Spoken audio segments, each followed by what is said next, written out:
appreciated. And so the beginning of the year when we have the results, 0.2% growth outlook for this year, strong.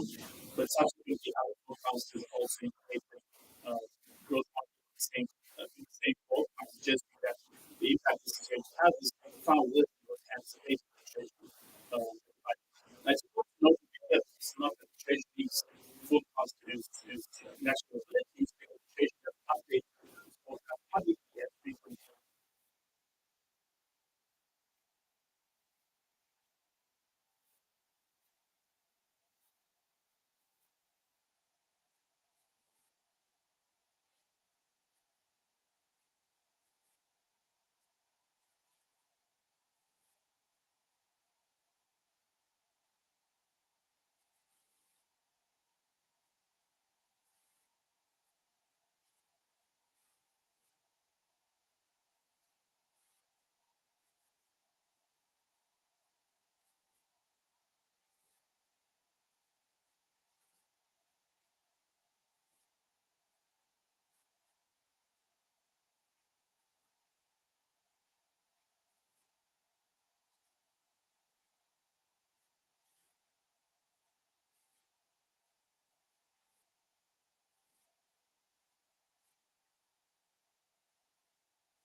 Is lower than the cost of your debt, your borrowing cost as a African government, then that pushes you towards debt less sustainable. And so it's really, really having a large impact on this sustainability in the country.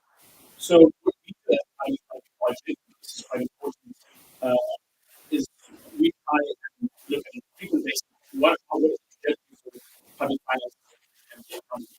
Now, we have the advantage of including more recent data updates. So we, for instance, during this month, we had first quarter income out. So in fact, we have been well.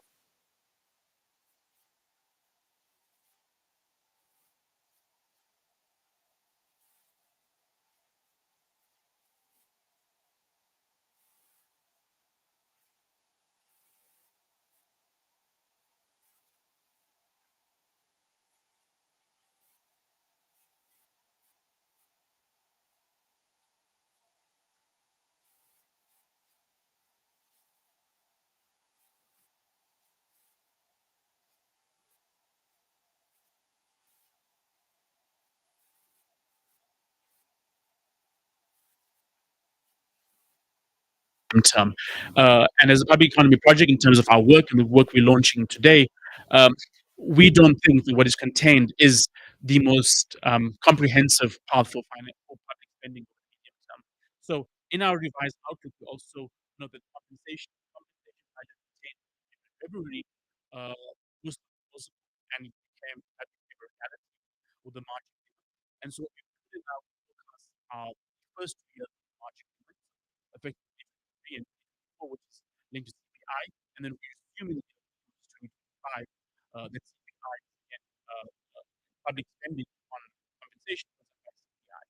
Then we make the assumption that the COVID SRC grant goes beyond 2023, so it's and this is funded through the use of unallocated reserve, and any residual financing comes through increased. Similarly, we see that the very successful program of public employment, residential public employment programs are continued across the MTEF, and our estimate of cost comes from the presidency's presentation. And finally, um, we also treat financial support for ESCOM as about so what happened in the February budget is ESCOM's financial support went from being part of main budget spending to not being part of main budget spending. It showed up in debt and service costs. So we treat it in a manner which we think is consistent with how it's traditionally been treated, and that is more comprehensive and more transparent indicator of government's fiscal health. And so what we come up with are the bottom three graphs. Um, so diverge quite strongly from what's presented in the budget. The primary there's no primary surplus in the public project scenario. So National Treasury estimates a primary surplus of 0.6% in the first year of the budget. We estimate a primary deficit in significant contrast over the first year.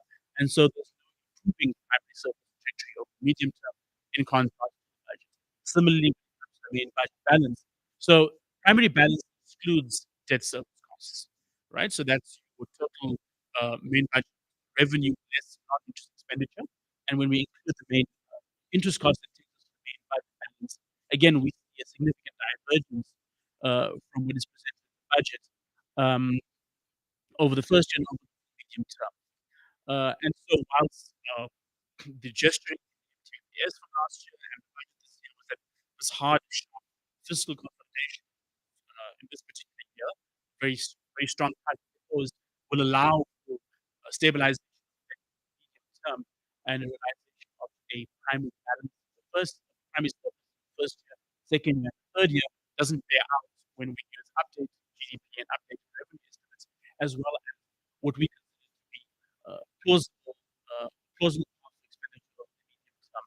So the real kicker over here is what was premised on strong consolidation to allow for stabilization of debt over GDP, and the argument coming in the MTPS last year that stabilization, that consolidation control to close doesn't seem to hold in what is proposed outlook.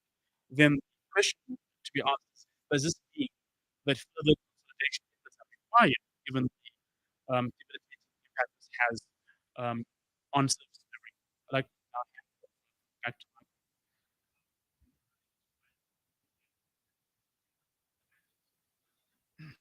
So before I go to this last part, maybe to tie it two together, that's why we're saying austerity without consolidation, because we've had these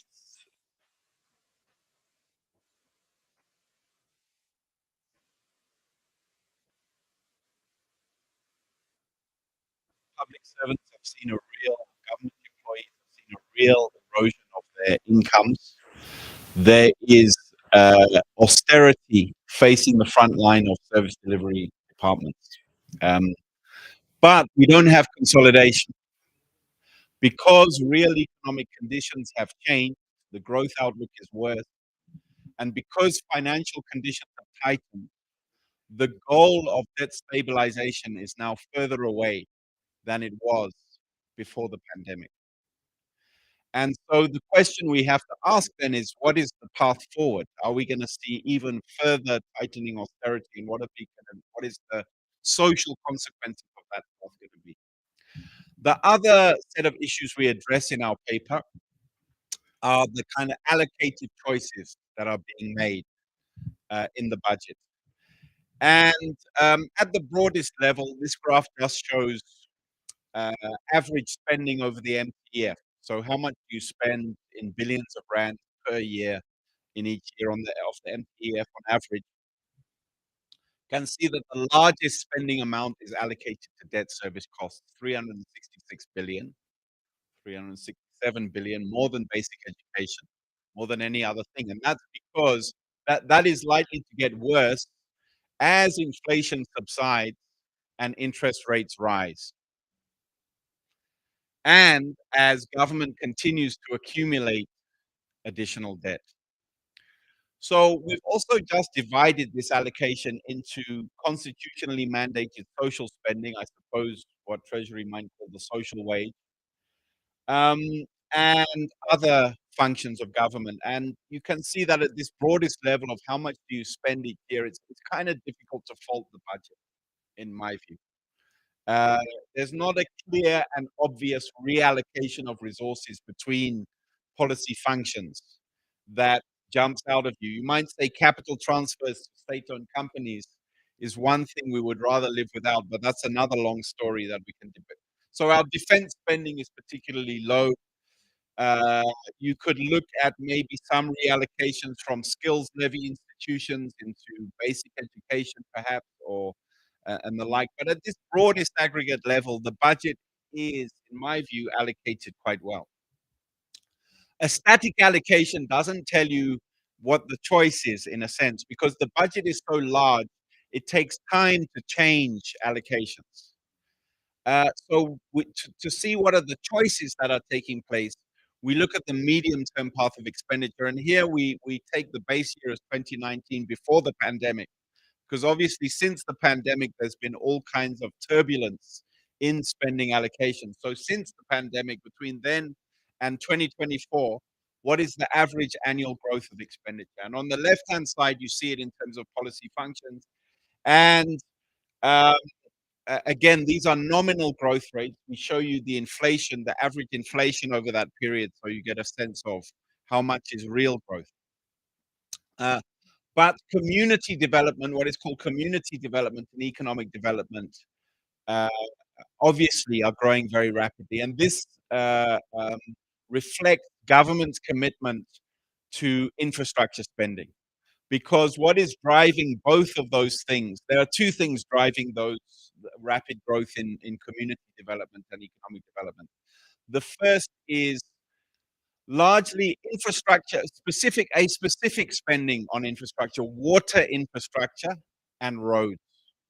There's substantial growth in the allocation for those things in the budget, and this is obviously to be welcomed, particularly given the problems we've been seeing around water infrastructure recently. The second thing that drives, in particular, the community development function is the growth of the local equitable share, the unconditional local government, which has been the fastest growing component of the budget over the last 10 years and continues to be. And you can see that really on the graph on the right, which shows the division of revenue, growth in allocations. So the local equitable share kind of stands out as a really fast growing element of the budget. Of course, municipalities, despite that rapid growth over the last 10 years and continued growth into the future, remain in deep fiscal and operational crisis. Part of the growth in the local equitable share is supposed to offset the very high electricity tariff increases that took place, the 18% mandated by the regulator. So it's not clear that this rapid growth in unconditional funding for local government will resolve the crisis of local government. And without some deeper institutional reforms, it's likely to suck in a rising amount of budget resources into that crisis. Um, On the other hand, going from the very high growing budgets to the very low growing budgets, you see that the functions highlighted in red, which are really the core functions of government that make up a large share of the budget, are growing very slowly, far below inflation. That partly reflects the compression of compensation of employees, but these are across the board cuts, affecting goods and services and virtually every aspect of funding for those functions. So we say that basic education, healthcare, and criminal justice face a double burden of fiscal consolidation because they are consolidated first because there's an overall need to cut spending. But then secondly, there's a bias towards capital spending and away from consumption spending. And those functions overwhelmingly are consumption spending. There's very little capital spending in the basic education budget compared to the total of the budget, or in healthcare for that matter. So, yeah. We show here an increase in social protection, and we are assuming that the COVID SRD grant is extended and continues to be on the budget. That's why you see a rapid growth of the social protection budget, because we have, over the last 4 or 5 years, seen the government put in place a new element of social protection, which is a small grant to working age adults. And that is a major shift. That's a major budget choice that is being taken, that is reflected there. There's another side to that story. So social protection consists of essentially two things. The one is cash grants. The other is social services that are provided in communities largely by provincial social development departments. And those social services are being also massively cut uh, in line with basic education, healthcare, and criminal justice. So I'm only going to go into detail into two functions, and it's the two that you have on the agenda for later today, and maybe just to put in the context. So I'm going to look at healthcare and education. So and again, this is using the same kind of measuring stick, which is what is the medium-term growth of the budget since before COVID to 2024? How much is it growing each year? And you can see first of all, there are two very large, or there are two grants, conditional grants in the health system that are growing very fast. The first are district health grants, so to support the district healthcare system. And these have been divided. I mean, the old grant system is now being made into two essential grants. There's a district health grant, and there's an HIV/AIDS and TB grant. So the district health grants are to support the district service package, not HIV and AIDS in particular. And what's important to note is that that is quite a small amount in the total spending of district healthcare. So the district health grant it's only a few billion in a budget of tens and billions for district healthcare. Um, the NHI program grant is also expanding rapidly. The main reason it is expanding rapidly is because those funds are being directed towards the construction of a new academic hospital in Polokwane. Also the buildings budget, and here we get this kind of shift towards capital spending, right? Uh, uh, New capital spending. And also we have human resource grants, which are allowing doctors to complete their training. This plays an important role in service provision in healthcare. So the community service doctors and the intern doctors have to do that to complete their training. So additional resources are being allocated there. The real rub in terms of the healthcare budget is that while those grants, those particular vertical interventions in the system are being expanded, the overall service base of the system is being contracted. So you can see there marked in red, the district health services on a consolidated basis, the emergency medical services, the provincial hospitals, and the central hospitals are facing very large real cuts on a medium-term basis, which raises questions. You are cutting operational spending, you're cutting spending for nurses, doctors, machines, and medicines, but you're building new hospitals. How do we, because the new hospital will certainly to function need more nurses and doctors and machines and medicines. So how do we square those two things? You are provisioning the employment of new interns and community service doctors, but you are cutting the employment of nurses and doctors and probably auxiliary staff as well in the health system. So you're talking about an NHI in which the equitable share is going to be shifted from provinces to be managed at national. And so the budgets for hospitals, the management of hospitals, are being shifted to national. But at the same time, you're massively cutting the budget for hospitals. And by the way, the budget for hospitals has been increasingly financed out of the equitable share. So the provinces themselves have been taking on an increasing burden of financing healthcare. And it's not clear now that once this is shifted to national, whether national itself will be able to continue along this path. At least the functions for now that are under the direct control of national fare far worse than those under the control of provinces, as you can see in the previous graph, if you just look at criminal justice and defense. Right? So, on to education. Education is a very confusing budget because it's a budget of two sides. And this also reflects some of the issues in the credibility of budgeting.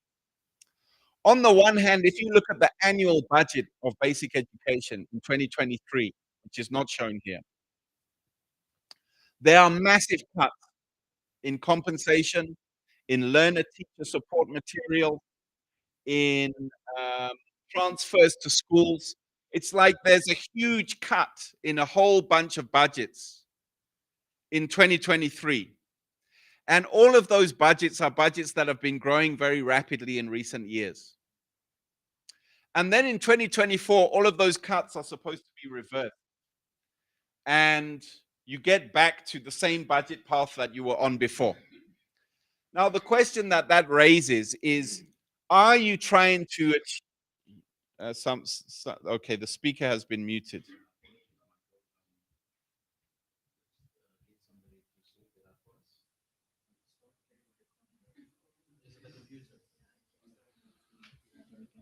I don't know. Okay. I don't know why. There we go. You can hear me now, right? Good. Thank you.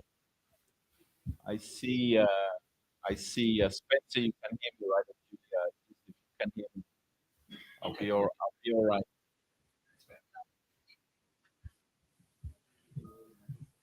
So I was saying there's large cuts in 2023 that then appear to be redeemed in 2024. Why would you do that?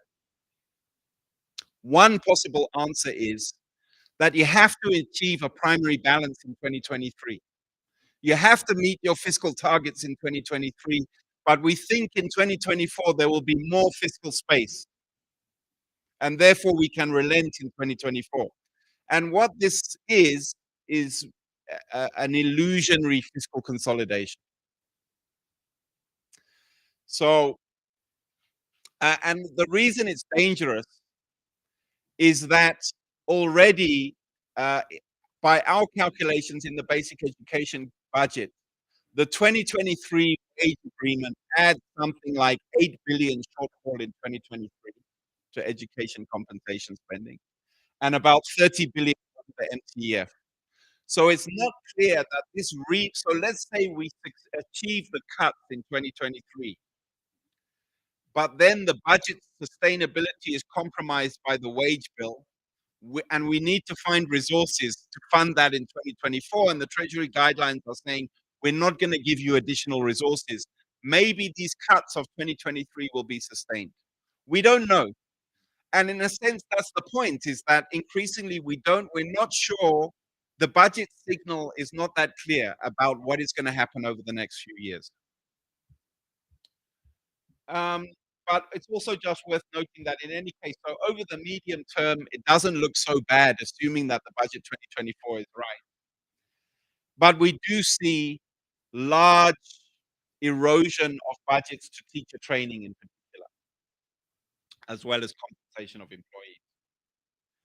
So turning to higher education, here is so earlier I said the budget is key shift towards infrastructure spending.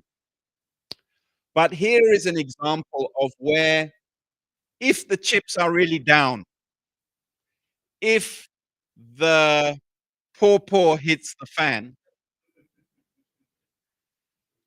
infrastructure spending can be cut.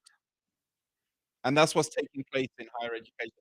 So higher education has seen massive growth in the NSFAS, in the direct funding to students through NSFAS over the last 5 years, or from 2017.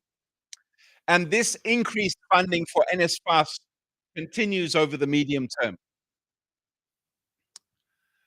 But uh, uh, there are large cuts to infrastructure grants going to TVETs and to universities.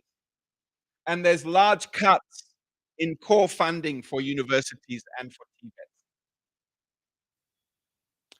Again, in the infrastructure space, you see this like very large cuts in the first year, and like we're saying, we'll pay for these things later in the MTF. We're going to front load the fiscal consolidation, and then if we have the money, we can spend more on infrastructure. But for now, you're seeing increased funding, financial support for students, but reduced financial support for infrastructure and core operating costs of the higher education platform. Of course, items like the National Skills Fund, the Skills Development Levy, and CETAs, in fact, they're all the same because they grow by a rate that is not under the control of the budget, because that's a legislation that determines how much. So those budgets are protected. So I've just got a couple more slides. Just lastly, before I leave education, just a take on the overall higher education, or the overall education system, by looking at what is real spending per learner in across various elements of the education system. So per learner, NSFAS in real terms spends about 60,000 rand per annum per earner. That's what the graph is telling you. It's declining a bit over the medium term as this fiscal squeeze takes place. But remember, the number of learners are increasing, and probably the inflation rate that they are facing, is also increasing. The core funding for universities, as I've said, has declined in real terms on a per learner basis to about 40,000 rand per learner. Funding for TVET colleges, which is the green line, is kind of the same as funding for high school students, for high school learners. So much lower than university funding. And you can see there that funding for the school system per learning in real terms has been on a downward trajectory since about 2018. And the lowest level of funding is for early learning, which here we're just showing the value of the 17 Rand per child grant, which has been 17 Rand since 2019. So its real value is falling by about 20%. We spend the least on that part of the education system per learner. And we, in a sense, are expanding it, but at the same time, not doing enough effort. So there's a sense of inverted priorities here. Really, we should be trying to flip this graph on its head in some way, and yeah, support the lower levels of learning before the higher levels. So finally, I just wanted to leave you with a quote that, for me, summarizes very well the position of most large service providers within government. And I'm quoting this because I think the Minister of Defense in the vote speeches was the only really honest minister who tackles the problem head on. And it might be because the extent of the pressures are so much larger in defense than in other places. But she's hitting the nail in the head here, that the capabilities of the SADF are being eroded largely because of budget cuts. The ravages of underfunding and unserviceable capabilities against escalating tasks has had a devastating effect. And I think this is happening in all the budget systems. We have escalating tasks. whether that's NHI or whatever the reforms and the extensions, including African languages in basic education. Every sector has a set of expanding tasks that is imposed on it by the executive, by government. And yet the same government is cutting the budget that those departments have to execute their tasks. So Minister of Defense puts it even more clearly when she says that every evaluation process of the Department of Defense points to the inevitable need for more boots on the ground. The National Health Human Resources for Health strategy points to the need for a massive expansion in health workers. Similar documents have been done in the Social Services Department. I don't know in education whether it's a massive expansion, but there are concerns about the need to upgrade the quality and number of teachers. So the need for more boots on the ground in all of these services is clear.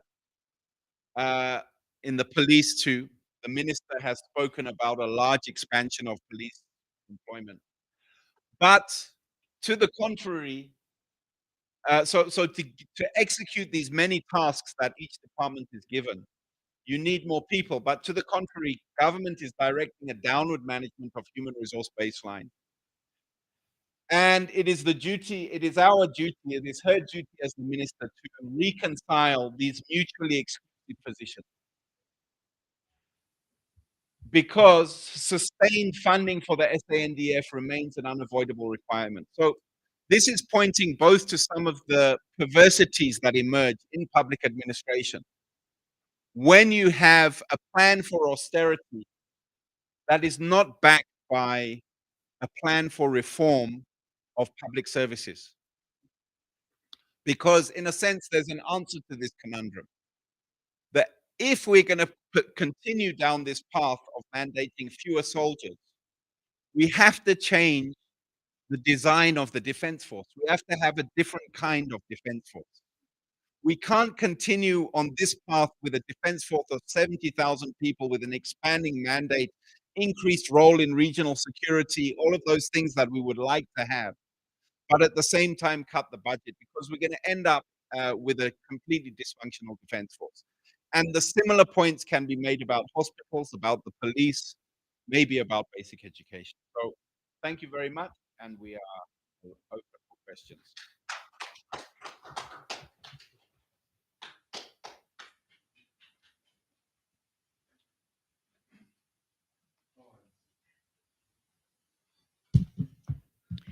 Thank you very much to the Public Economy Project. Wow, what a conundrum we are facing. We need this infrastructure, but we also need people. These are the thoughts that we need to focus on. How do we move forward? Do we have any reflections from the room? Let me try and open the screen so that I will see from online colleagues as well. Any questions, clarities, questions, inputs? I'll start with you, Rasa. No. Oh, you're going to that? Oh, I apologize. I apologize. Okay, so I'll have left Russell and right Russell.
We don't know exactly how they'll respond. So I think in some ways we need to start going back to our constitutional obligations and start thinking about what is the content of those budgets. So when we look at big central hospitals, to what extent are they servicing the needs of the broader population? You know, do we need to start investing in better data systems to understand what you call your production factor, right? Are we doing the things that we funded to do? Or are we doing everything because nobody's really overseeing us? Similarly, when it comes to district health services, over the last 20 years, we started off in 1994 with an average of 3 visits per year. We're currently sitting at 2 visits per year across most. So utilization of primary healthcare is down. Then last week we had the HIV, the AIDS, the National AIDS Conference, and the results seemed quite exceptional over the 20 years. 94% of people living with HIV know their status. 77% of those people who know their status are on treatment. 92% of them and above are virally suppressed, meaning that our HIV/AIDS emergency, right, in some ways is complete, but it still dominates the way we think about funding healthcare because it's transformed primary healthcare services. With that comes risks of overseas development assistance withdrawing, right? So we have probably 11 billion in PEPFAR and other funders that prop up the health system, and in many ways primary healthcare. So it adds another dimension of risk to our fiscal outlook. I don't think we can delay the restructuring of government services anymore. And I think part of what we'd like from projects like the Public Economic Project is what is the path as we move towards an election, where for the first time in 30 years, we may have a different kind of government. We may have a coalition government where the Congress movement can still form a government. But the main implementers are provinces, and we could have different coalitions in each of those provinces, right? And I think now more than ever, we need much clearer fiscal guidelines on realizing their constitutional obligations and making sure that we prioritize those groups, the 80% of the population that are reliant on public services, get quality services. And that may mean new kinds of taxes, cutting of subsidies, removal of medical scheme credits for the NHI or not. Right? But we have to put inequality at the center if we get into an environment where the government won't be as coherent through coalitions. You know, we need to, as public interest groups and non-state actors, make it clearer what the state's obligations are. And I think that's for me is the big worry. Because this story we know, you know, and the Treasury is trying to please people in Washington and hoping that we get better upgrades, but the reality is still there. But I think that's kind of the kind of thing is that I would like from the Public Economics Project is to give us that view of what are the critical choices we need to make. Because the ones that we are making at the moment are no longer fit for purpose. Thank you. I think going forward, because we didn't get a chance to introduce ourselves for the benefit of everyone in the room as well as online, everyone who makes an input, if they can start by introducing themselves and where they come from, so that we have a record and we all know who is talking. You had a hand, sir. Thank you. So I'm Martin Gustafsson. I'm here from the Department of Basic Education, where I work on planning. Thanks for, this very detailed, really interesting, excellent work. I'm so glad that this public economy group, project, exists. So I have two points and their question. Well, one of them has a question. Firstly, I want to just say a few things about the demographics of the country. Secondly, something about public sector pay.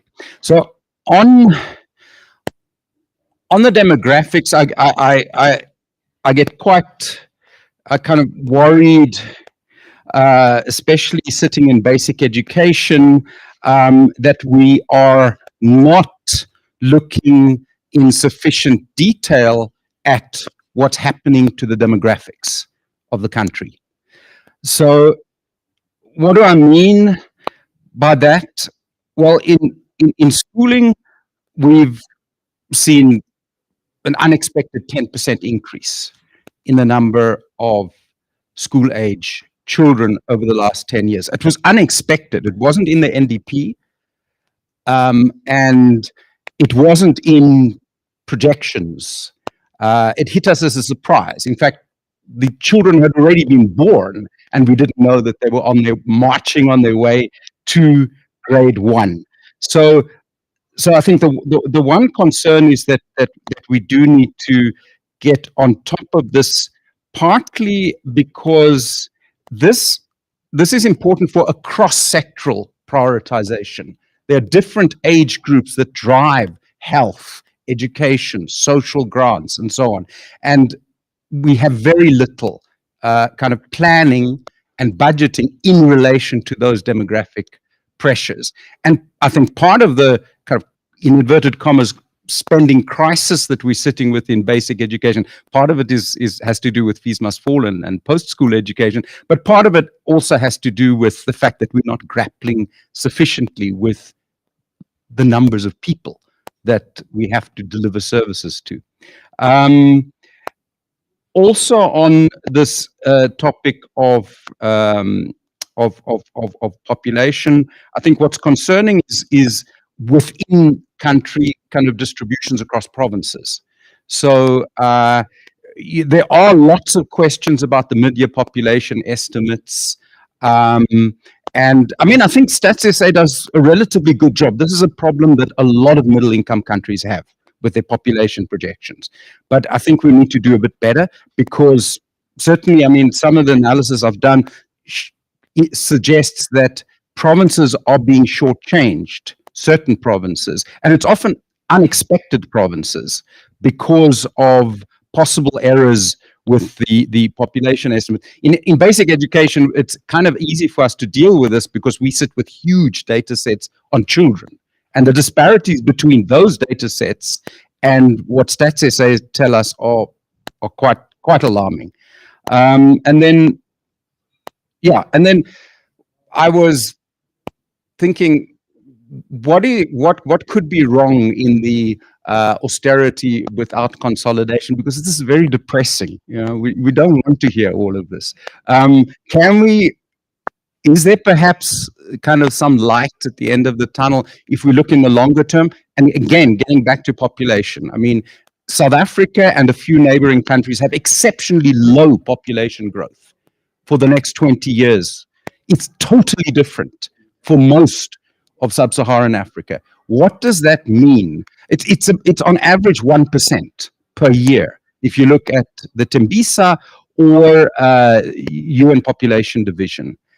We don't have our own official population projections in South Africa as government, which in itself is a problem. But it seems our population growth is going to be low.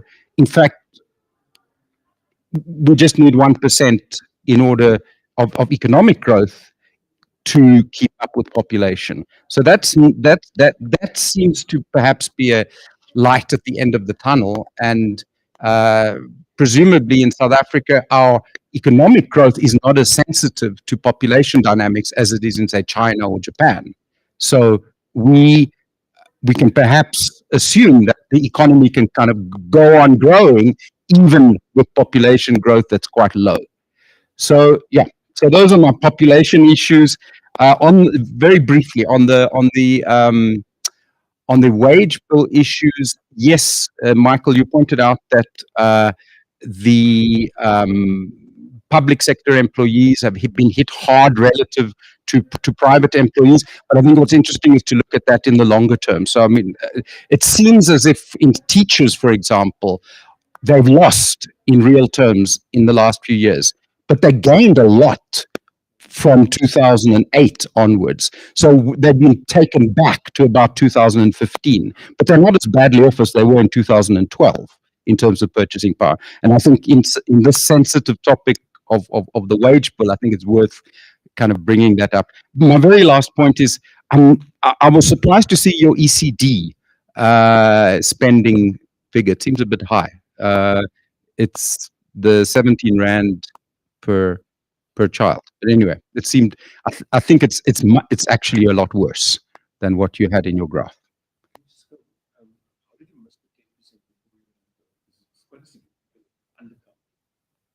Okay. Oh, so, all right. So growth in the school age population over the last 10 years has been about 10%. All right. But the big thing is that all the population projections 10 years ago, including the ones that the NDP used, said that there was going to be a decline in the school age population. So we were surprised. We were hit by something that we didn't expect. And I think in the thinking of the whole government system, there's still this issue that, well, there aren't huge demographic pressures in basic education, because the projections that we were using when the NDP was put together said that's not going to be a problem. But it is a huge problem now. Yeah. Well, maybe we should have a discussion later.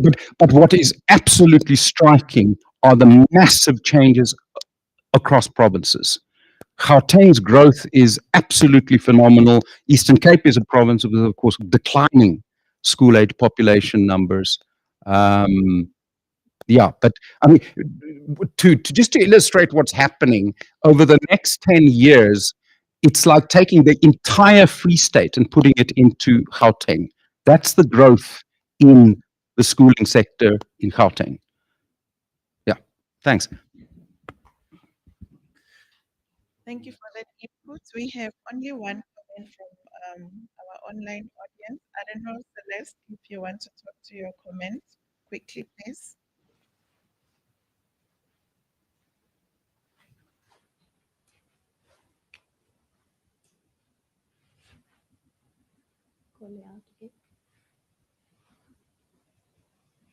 Celeste, are you still with us?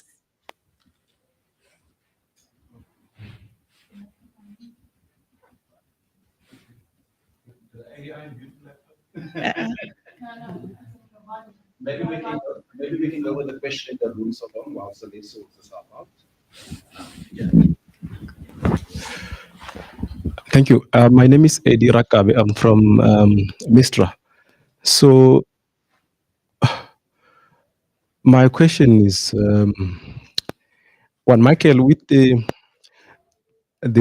background that you provided about this conundrum of austerity and nominal consolidation, and the fact that you're saying inflation is imposing some sort of an automatic fiscal constraint on the budget.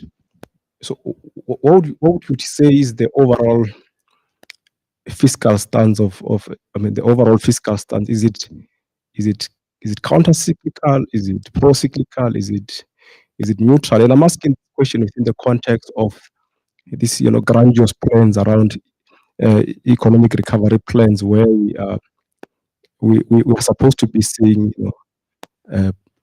public spending supporting economic growth. And yet, with the background that you provided, so I just wanted to know, what would you say would be the overall fiscal stance of the past few years, for instance, not just for this year?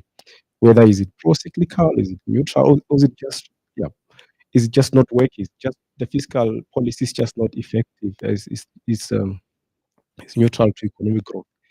And then the second issue relates to credibility of the budget that you also mentioned.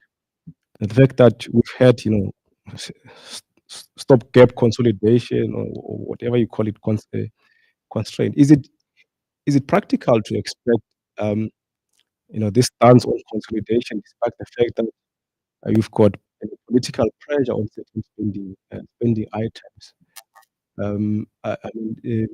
We've had COVID. When we're coming from a situation where government has actually declared a much more tighter fiscal consolidation stance. And after COVID, we had the FNP, and that also imposed a different type of constraint on the bank.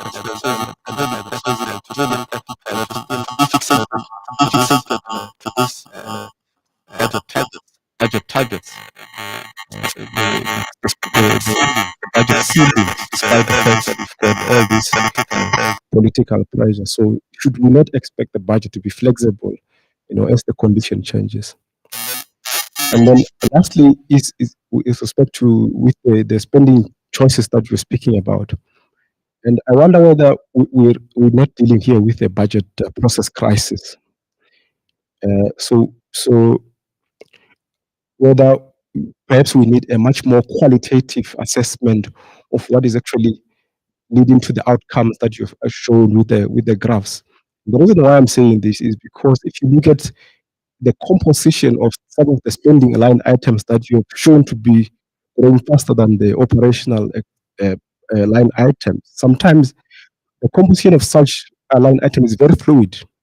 If you take community development, for instance, Treasury only started, consolidating or reporting that line item about 7 to 5 years ago. And over time, what you tend to find is that whenever there is a cut in a certain spending line item, they tend to lump everything under community development so that it gives an impression that that particular line item is actually grown. But when you actually look inside what exactly happens within the community development spending line item, it really depends on the discretion of who prepares the budget within that particular year, what exactly goes into community development. And hence, I think it probably may not be appropriate to look at community development as it is in comparison to the rest of the other budget line items. And so if you take again the district health program that you also highlighted, as well as the national health insurance program, if you change the evolution of those programs from where they started, they've become totally different from what they were originally intended. Today, we're talking about the NHI program being used to build a hospital in Limpopo, when the original objective of that was actually to prepare the system for the implementation of the NHI. So the question is whether should we not look at maybe a qualitative assessment of why we end up with this kind of budget outcomes, which are almost counterintuitive. Where on the one hand, you are actually cutting budget on operational expenditure, but you're increasing budget on infrastructure, and in the other function, you're actually doing the opposite. So I think maybe we need to look at the budget process issues there. Thank you. Thank you. We are at 11 o'clock. We have 5 minutes before we break for tea. So I'll hand over to the team and then to Russell to provide his final comments and close the session. Thank you.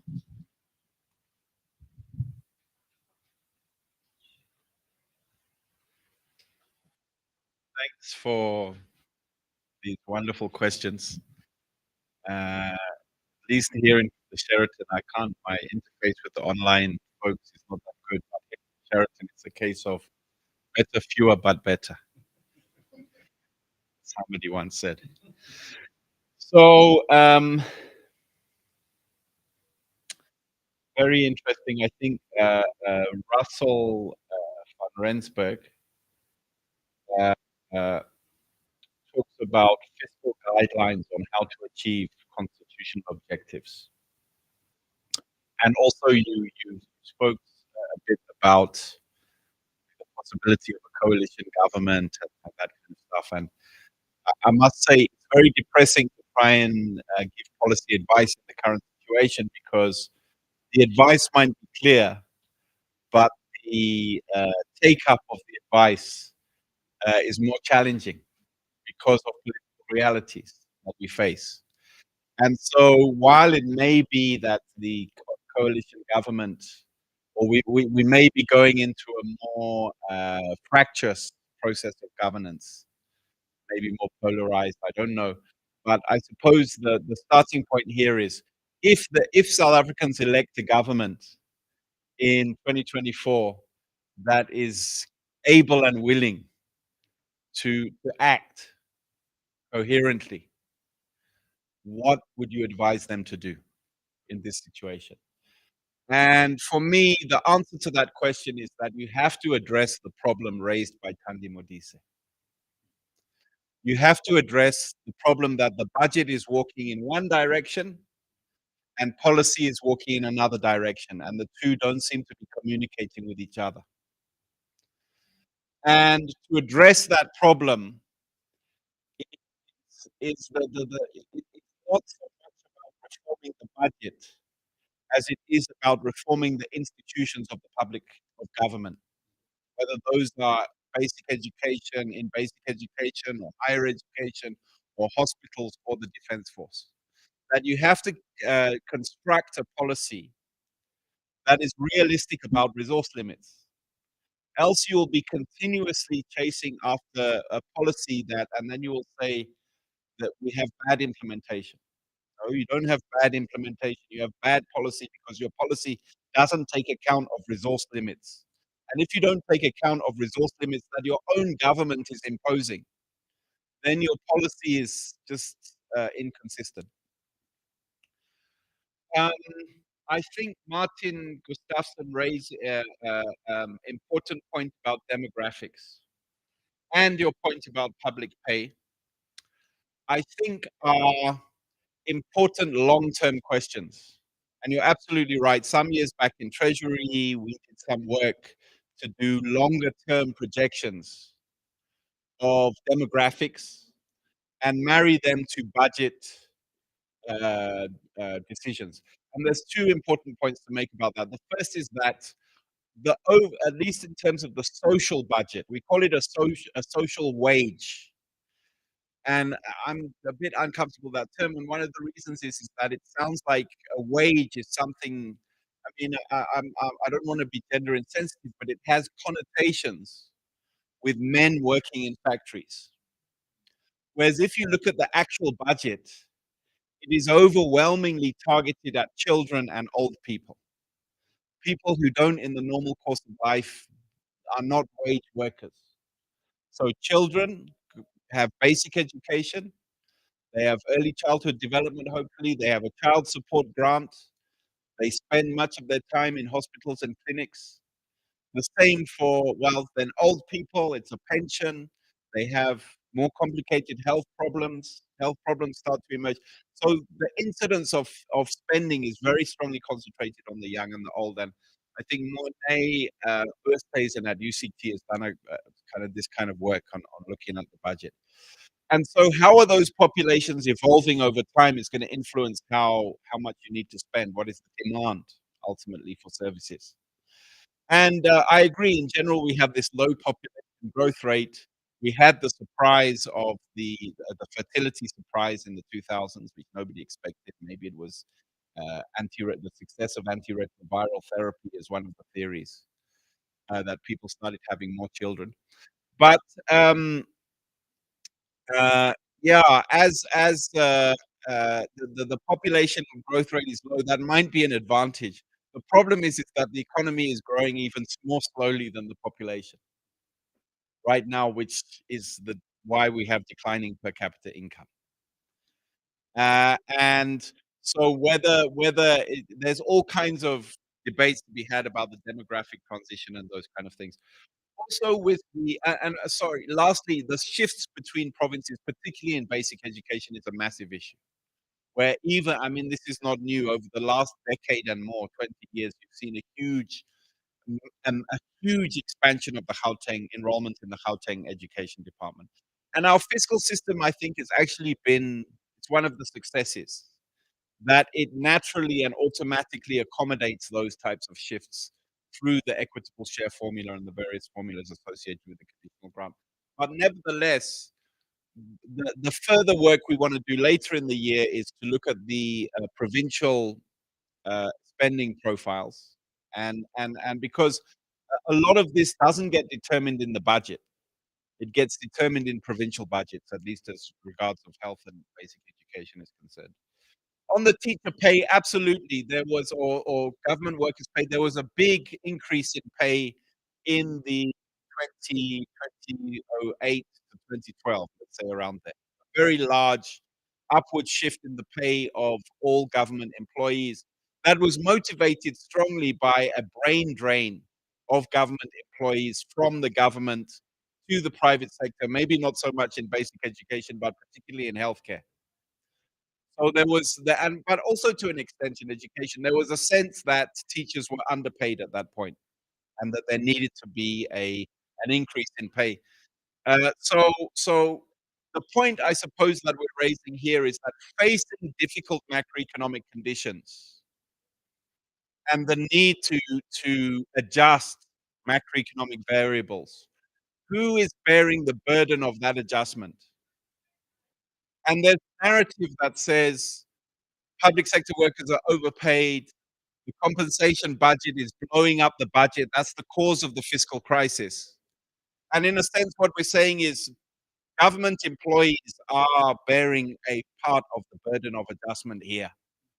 And that then raises the question of how much longer can they bear the burden of adjustment?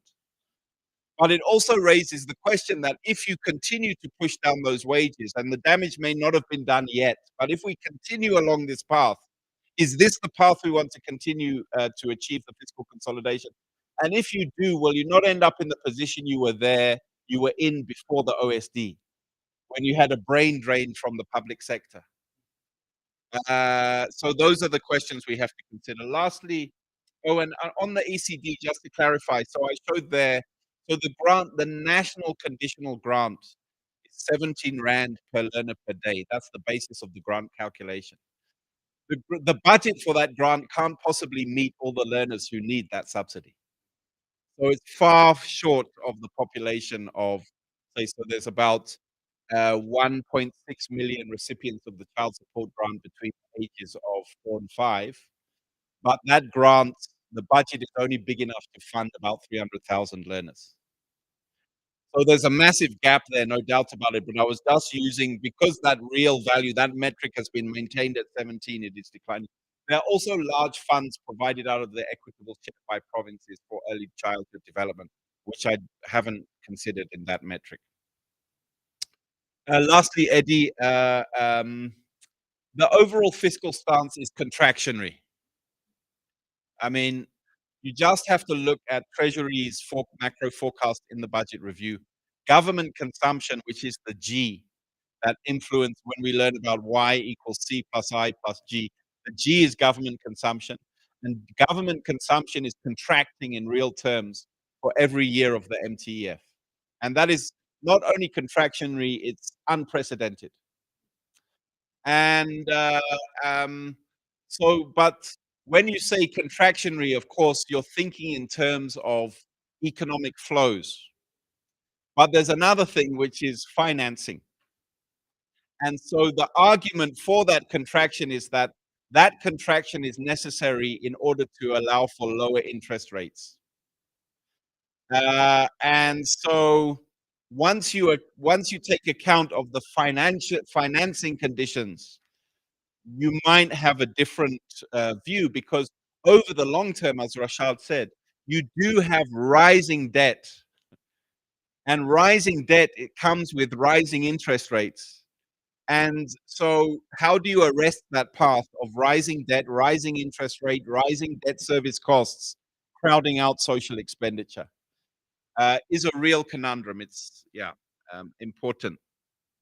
But I think, I mean, I listened to your comments, which were very interesting on the budget process crisis.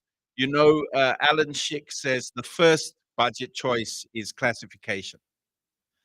And so what you classify as community development and these things are kind of, you know, even in the budget documents, there are several classifications, including the official government financial statistics manual classification, which you find at the back of the budget documents. And then Treasury has its own classifications, such as community development. I don't think it quite shifts year to year in the way you're saying. But one of the things we're trying to do in the Public Economy Project, and in this paper we do exactly that, is not take government classifications at face value. So community development, for instance, and economic development, both of them include large elements of capital spending, but community development also includes the equitable share, which is entirely operational. Economic development, the non-capital spending elements of economic services are also being massively slashed.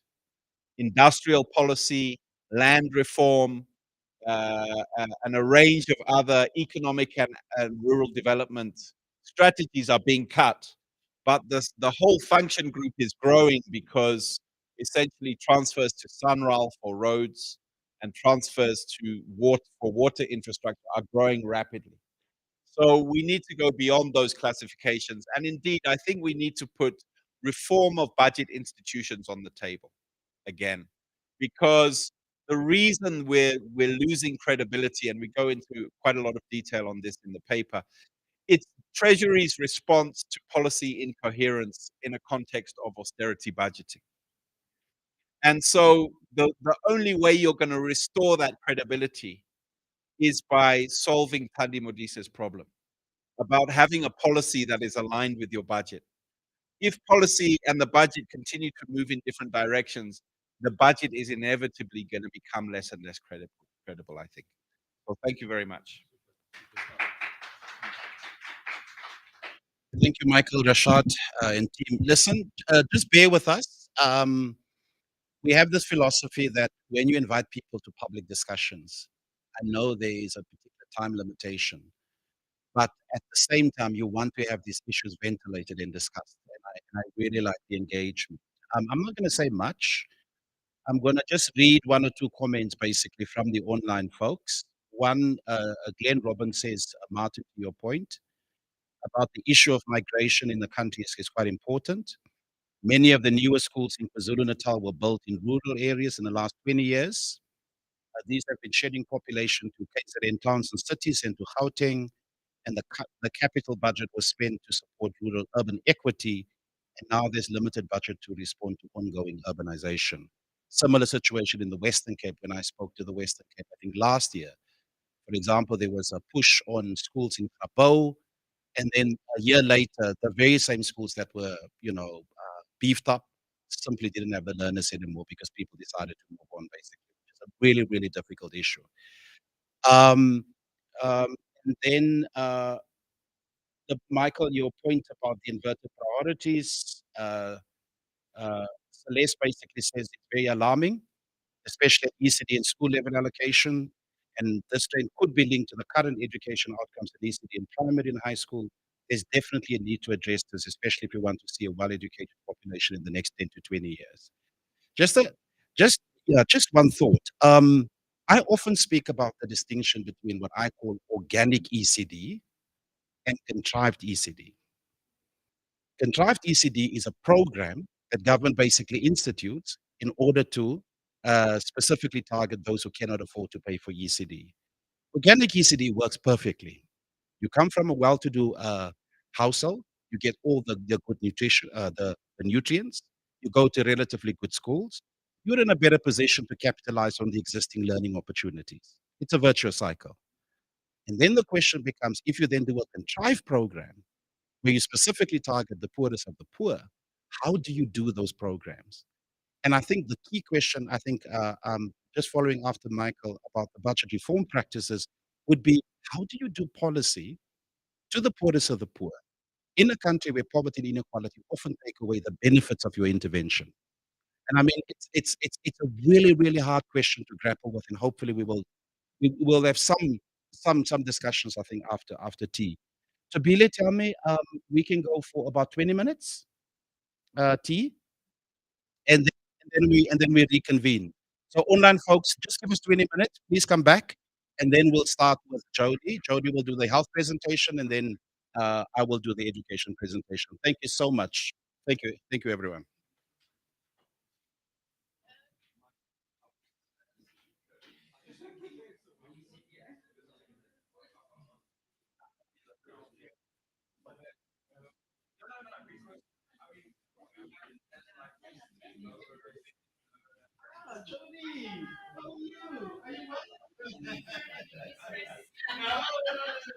I was even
Yeah. Okay. Yeah. Okay, are we ready? Is everybody here? Should we start?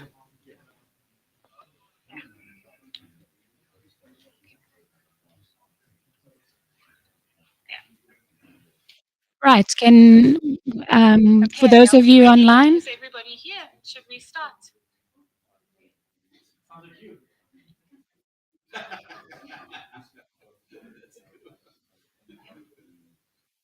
Right, can, for those of you online,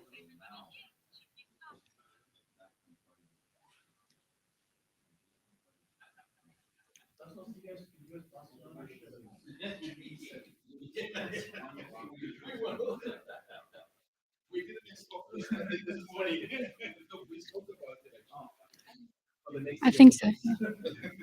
There was a bit of feedback.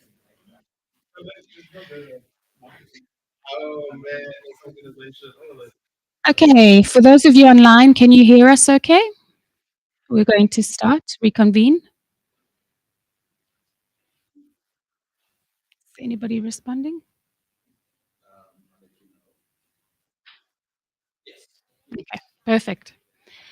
All right, my name is Thokozile Madonko. I'm with the Southern Center for Inequality Studies in the Public Economy Project with Rashad and Michael. And we've taken you on quite a journey. We've had a look at the macro fiscal sort of scenario of what are the policy choices being made, or at least budget choices being made, and how they compare to kind of policy aspirations. And we left off with a real kind of conundrum, it's the term that has been thrown around quite a bit, that the budget is walking in one direction and policy is walking in the opposite direction. And so one of the questions was, what does it mean to have policy that aligns to the budget?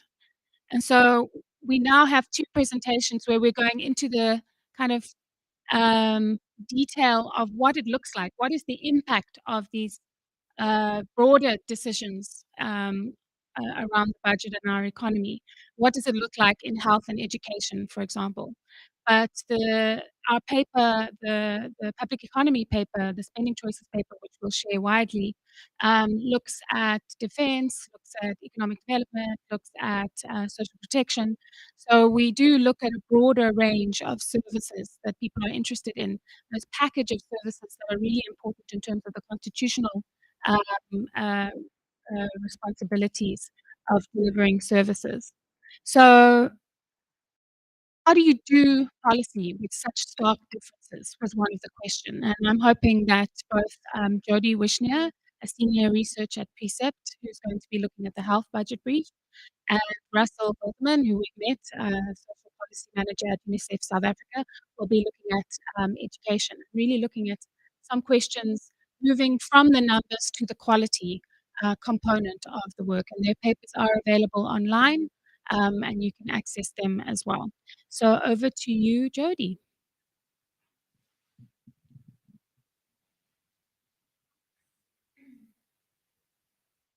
Very short. So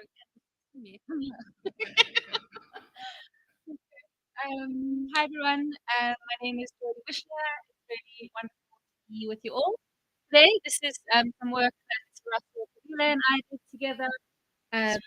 Yes, what am I doing? No, it's just share on the Teams. Oh, share screen. Oh, gosh. Oh, it is. Why is it not showing?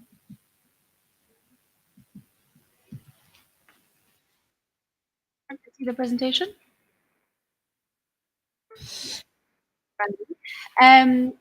So I'll just go through briefly the paper that we produced. The purpose of this paper was really around, was really around reviewing the link between quality and public health spending between 2016 and 2021, and particularly on child health services, although not exclusively. For our data sources, we used the BAS for all our 9 provincial departments of health and the National Department of Health. We use the South African Health Review data on child-related services, national policy documentation on quality, and then also some peer-reviewed literature. The data analysis was a financial expenditure analysis of trends and per capita spend, as well as utilization data trends. And the final output is the health budget brief that you have in front of you, hopefully. So first, when we talk about quality, people often aren't sure what exactly that means. We think about, okay, it must be good, but what does good mean and how do we measure it? So a really quite famous and well-used framework for quality is from Don Abedian. It's quite old. It was actually established in 1986, I think. And really what Don Abedian proposes is these three sort of types of quality that one can measure: structure, process, and outcome. Outcome quality, the one that's circled in red, is really the ultimate validator of quality, but it's not always available, particularly in lower middle income countries where you don't have good data systems or sort of routinely collected health information data that is then electronically captured. Outcome measures aren't always easy to analyze. And so structure and process helps you get somewhere along the way. You can't determine quality without outcome measures, but it helps you to get somewhere along the way. Where structure is really your physical and organizational characteristics, where the healthcare actually occurs. And process is really around how the care was delivered. So our standard operating procedures, clinical guidelines, etc. And when we talk about outcomes, we're talking about mortality, we're talking about morbidity. We're really talking about actually what happened to our patients while they were with us. So when we were measuring outcomes, the ones that we could get hold of for the period of study, we looked at a couple that are really pertinent for child health in particular. So we do have immunization coverage data in the country, both a national picture, which is the gray bars, and then a provincial picture, which is the more colorful one. And really what we can see is that over the 5-year period, our immunization coverage is worsening. One thing to note with all of this analysis is that the final year of analysis, financial year 2020-2021, is COVID. It's really unfair to measure anyone on what happened in COVID, particularly things like routine health services, which we know were interrupted. So try not to be too, disheartened by what happens in 2020, 2021, and rather focus on the years that came before. We can see at a national level over the 4 years prior to COVID, a substantial increase in immunization coverage, which is great. It's a really great progress step. It's not where we want to be. You should be talking about 85 to 90% immunization coverage to really protect your children. So we're quite well below where we need to be, but it is improving. If you look at the other graph on the right, um, is the provincial breakdown also for that same period. The red line at the top is your target, so that 90% target I was speaking of. And what you can see is most of the provinces are nowhere near that target. In particular, Limpopo, really, really low, Northwest, pretty low, and then you have some of the provinces which are doing better, like Mpumalanga, KZN, Gauteng. The one of the things about child health in particular, and it's the same for maternal health, it really does become a litmus test for the health of your health in a country. These are routine, these are predictable services we know we have to deliver. I mean, education team was talking earlier about how there was sort of a mispredicted number of school-going children. But ultimately, we should know who's gonna come into the service, who had a baby, and what those babies are gonna require as they grow up. Another outcome we were able to measure in terms of child health was around neonatal mortality. Neonatal mortality forms part of the Sustainable Development Goal targets, so it's quite an important one in terms of how we're measured not only by our own standards but internationally. Free State and Northwest are the worst performers in 2019, so quite a bit higher than the 12 per thousand live births Sustainable Development Goal target. Western Cape is the only province that has exceeded the target. They are quite well below it at around 8 per thousand live births. And then KZN and Mpumalanga and Northwest are all quite close to the Sustainable Development Goal target, which is promising. What's interesting about Free State in particular, and you'll see we're gonna keep coming back to Free State, is that Free State also has the fewest nurses per 100,000 children under 5. And we suspect, although you can't always draw a straight line, but suspect that this decreased access to nurses in the public health system for children under 5 in Free State is part of the contributing factors why they are struggling with neonatal mortality as one example, but immunization coverage as another. Western Cape, interestingly, has the next lowest ratio of nurses per 100,000 children under 5. What's interesting is really to hold in our minds, and it goes for budget as it does for services, is that more doesn't necessarily mean better quality. There is a minimum threshold with which we can provide good quality healthcare. We don't necessarily exactly know what that threshold is. We can surmise if we look at Western Cape, one of the top performers in terms of health outcomes. Of course, they have historical advantage that we need to take into account. But essentially, what we can see is that you don't necessarily need a super high ratio like you can see in Eastern Cape, etc., in order to deliver quality. There is a minimum threshold that we can be working towards and still have good health outcomes. In terms of process measures, so this is really around the type of care and how we deliver it. Are we following our guidelines, our standard operating procedures? One of the helpful ones to look at when thinking about child health is antenatal care visits before 20 weeks. Even though this is the mom, going for the visit, of course, it's the well-being of the child in utero that this visit also serves. Across the board, our progress is poor on antenatal coverage before 20 weeks. In particular, the progress has really stagnated since 2018, 2019.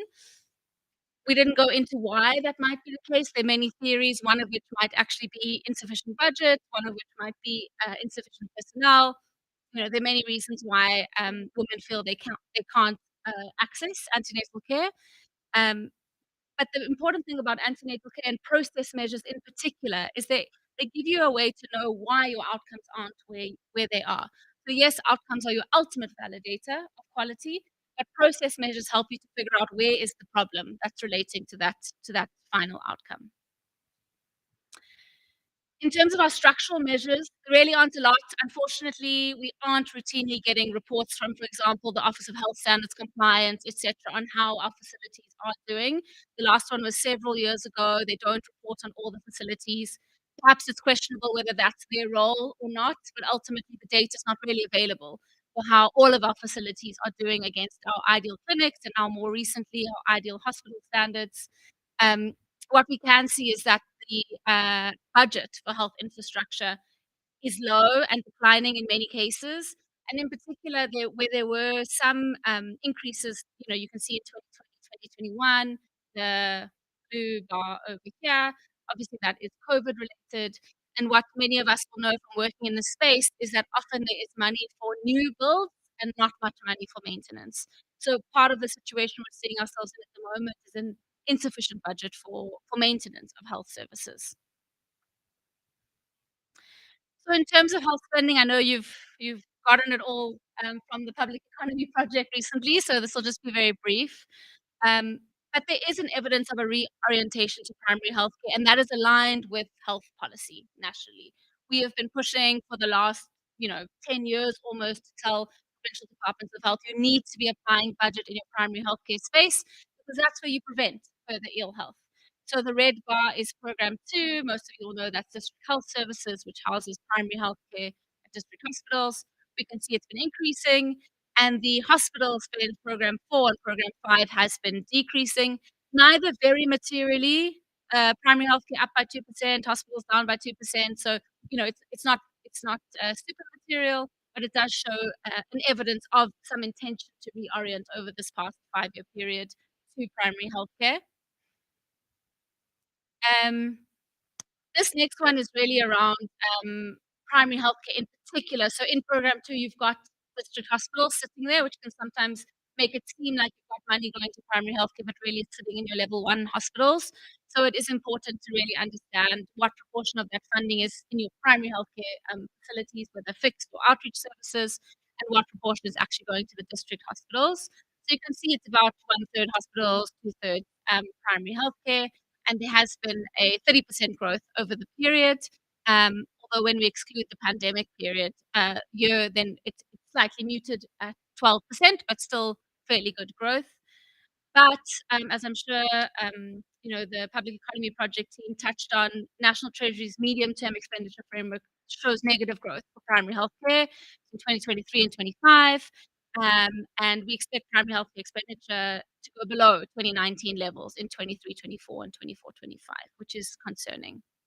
It's really quite important to understand that primary healthcare is your primary point for anyone needing to stay well. So if we're talking about wanting to use our budget as effectively as possible, we need to find ways to keep our population well and not in hospital and not with chronic diseases. And that all happens at the primary healthcare level.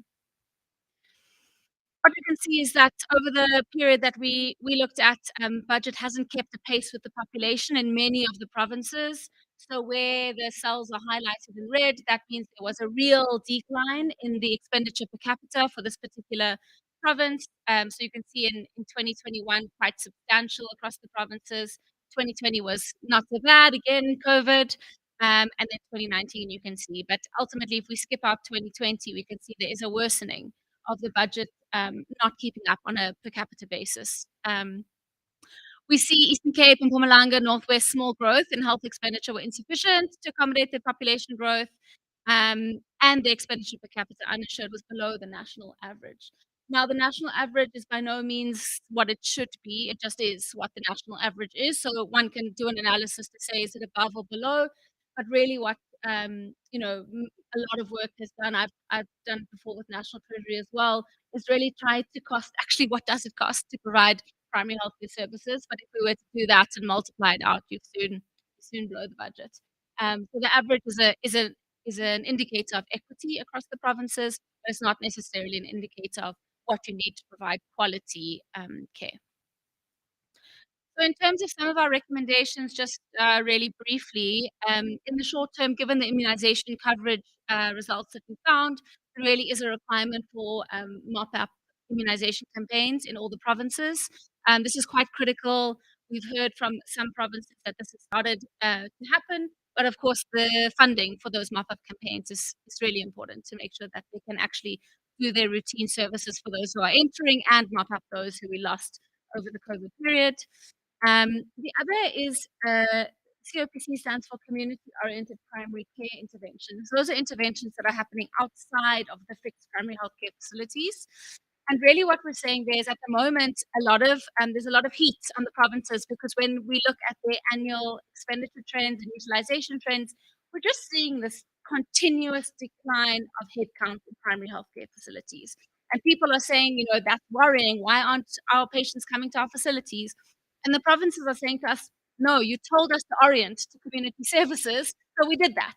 But those community-oriented services are not actually captured at the moment very well or at all. And so they don't form part of the routine DHIS information that's fed in, and so you're missing it. And so we're in this weird catch-all where we need to believe the provinces that they are doing this work. We don't have the data, and the outcomes are not any better. In fact, they're worse in many cases than they have been for the past 3 years. So it's really quite crucial from a outcomes perspective to start understanding, are we really seeing our primary healthcare patients that we're losing in the facility in their homes and communities? In the medium term, we really need to ensure that our service delivery data and outcome data is readily available. To rely on the South African Health Review, which only comes out once a year, it hasn't come out for the past 2 years, is crazy. We really need to start making that information available to the public so we can hold our health departments to account. And in particular, the Office of Health Standards Compliance findings need to be actioned with budget. There's really no point in having this entity that tells you, 50% of your clinics are not up to standard, but there's no budget or way of bringing them up to standard. It's just bad news with nothing really to do about it. And in the long term, when we talk about outcome measures, we've historically, and many countries do, focused exclusively on clinical outcome measures. What latest research is showing you is that you also need to take into account patient-reported outcome measures. And these are really about the patient understanding, yes, okay, my HbA1c level is now normal, so my diabetes is controlled, but actually I'm not able to walk from here to there, or I don't understand how to take my medication, so every 3 months it shoots up again.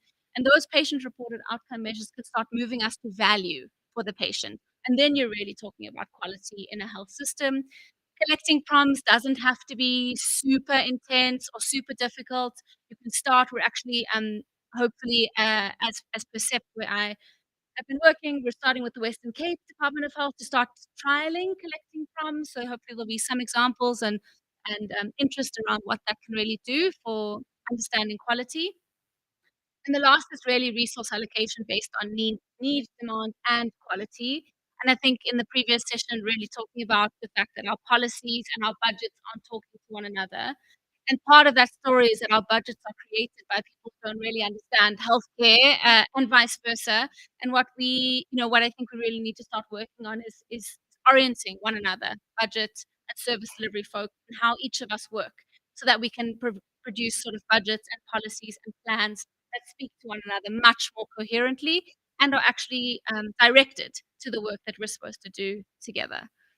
So the last at the bottom is just really that South Africa itself in its policy documentation has defined what it thinks a quality health system looks like, and that's really where a health system that achieves equitable health outcomes and a long and healthy life for all. So we have the policy mandate.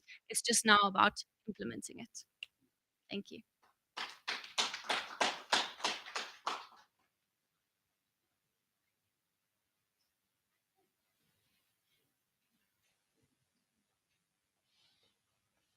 Thanks, Jody. And we move swiftly on from health to education. We just have a quick moment to do a swap over for the tech so that you can see the presentation we've learned since the first session.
Over to you, Russell. Thank you so much, Dr. Zile. Thank you also to Jody. Jody, I hope it's not the last time we work together. We need to work together a bit more. Just a disclaimer, I wish I could say that I produced this particular paper. I didn't. I oversaw this one with Tobile. So we'll try our best basically to represent the key issues in this particular paper. I'm not going to go to the presentation outline, and I'm going to go straight to the first slide. So once every 5 years, we are required to develop an agreement with the government of the day. Remember, the United Nations exist at the behest of the South African government. We don't operate completely what you would call independently. You exist to support the government in terms of its mandate, you know. So what we promise in social policy is to begin to look at the whole issue of quality, but slightly differently. There's a whole lot of academic work being done on quality by universities, but we wanted to ask a simple question. Can you embed quality in a budgetary framework? Is it possible? And then to look at what it could look like. And this particular paper, which was, maybe I should acknowledge the person who did the paper, was done by Debbie Budlander. She's an old colleague of ours, worked with her quite a lot. And we agreed between the three of us to center the paper on a systematic review that was done in 2022, I think. I know this gentleman who did the systematic review, Basharati, I think he's at Wits University, if I'm not mistaken.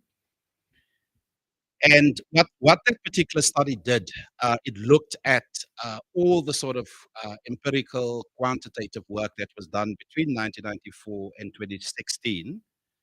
And obviously, they had a set of criteria for inclusion. I mean, I like systematic reviews, but I don't think systematic reviews is the beginning and the end of research. There's a big pushback to systematic reviews being the alpha and the omega. But nonetheless, it's a useful exercise. And it mainly considered econometric studies, which in itself is limiting because I think part of the challenges in basic education is that most of the research is being done by economists.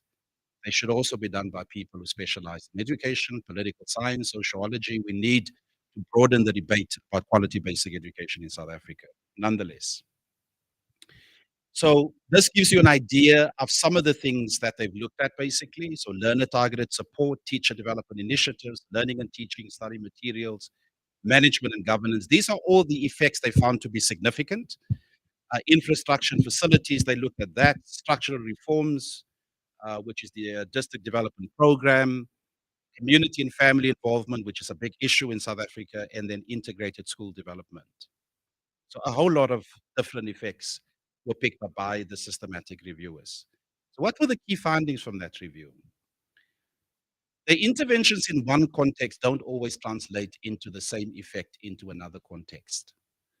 You know, in the early 2000s, for example, you had research done that says infrastructure spending doesn't have a noticeable impact on quality outcomes. You go to a different context like the US or Brazil, and then the results are different basically. Or perhaps even within the US, you'll find that there's no connection between infrastructure and quality outcomes, because people are making the argument that what you need for quality outcomes is a whole set of mediating factors, and infrastructure cannot be. But then you operate in South Africa where from a socioeconomic right point of view, you have to fix the infrastructure that was not in place initially. Another interesting finding, interventions at lower levels of schooling, so in other words, primary schooling, and the core subjects of literacy and numeracy have higher impact on learner outcomes than those at higher levels. So you make the cut initially, and hopefully that will have a long-lasting impact. Language-orientated interventions in primary schools can produce impact beyond language, thus capitalizing on the off-cited link between language and mathematical ability. I remember when we used to go to school, we had two distinct kind of people. Those who speak whatever first language extremely well, and those who could do mathematics. Only for that perception to have been reversed later, that you need to speak good English or good Afrikaans or good isiXhosa if you want to be able to do mathematics. As has been shown, I think, in the different studies. I think Martin Gustafsson participated in some of those. Decreasing class size and teacher-learner ratio can have a noticeable impact. Again, one of those variables which is interpreted differently. The Nobel Prize-winning economist, Professor Deaton, 1999, found significant relationship between class size and outcomes. Subsequent studies done by Professor van der Berg, for example, said, nope, it's not the case in South Africa. And so across different contexts, which makes it really difficult then as a policymaker to decide, okay, what do you do with this actual, with this evidence? The review suggests if only interventions that were backed with solid quantitative evidence, then you would only be looking at teacher development initiatives, learner-teacher support materials, and learner-targeted support. So the premise of the study was basically to say, what does the systematic review say about the key factors that are likely to mediate quality? And then the second question flowing from that, are these things present within the existing budgetary frameworks in provincial education? Okay. We had to, of course, look at key financing, basic education trends. Total spending increased by only 3% over the period. Sorry, this mic is 2009 to 2018 in terms of purchasing power. School salaries accounted for an estimated 3.5% of South Africa's gross domestic product. In the late 2000s, education tried to introduce a system in which quality teaching would be rewarded through an increase in the pay of the teacher concerned. After objection from the unions, the additional funding allocated for this purpose was used instead to fund 3-year yearly increments based on years of service. Nationally, the number of teachers has been declining since at least 2013, while enrollment increased with population growth. Learner-teacher ratio has grown faster for the lower quintile schools than those in quintiles 4 and 5. And here we drew quite a bit on the work that Martin did. I think Debbie was in close contact with him as well. The personnel budget for most schools, for schools serving poor learners, tend to be lower than those for higher quintile schools because of both higher learner-teacher ratios and lower qualified and thus lower paid teachers. Upgrading of teacher competence cannot rely only on the production of new teachers through the bursary scheme. Serious efforts are needed in respect of in-service training for the much larger numbers of existing teachers.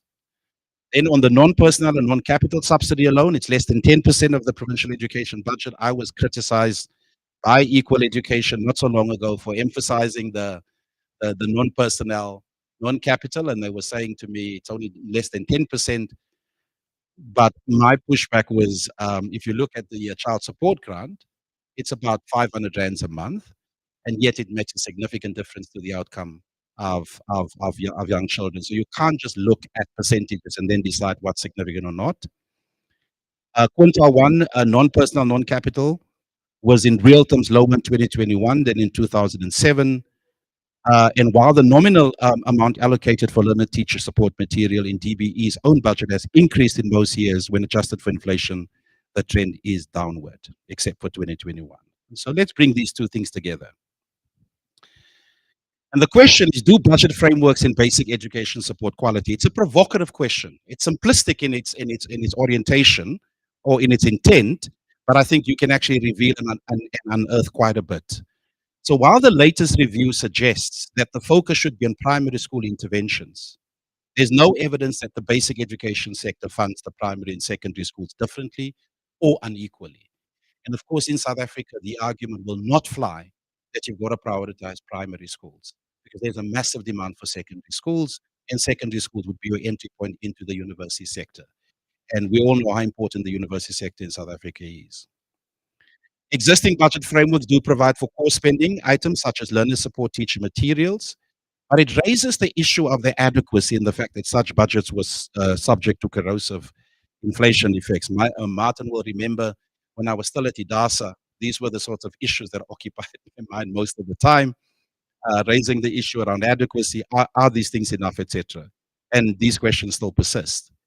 While improving the qualification of educators has come out strongly in the systematic review, this report contends that the official bursary schemes for teachers cannot meet this demand and that more financing should be set aside for in-service training.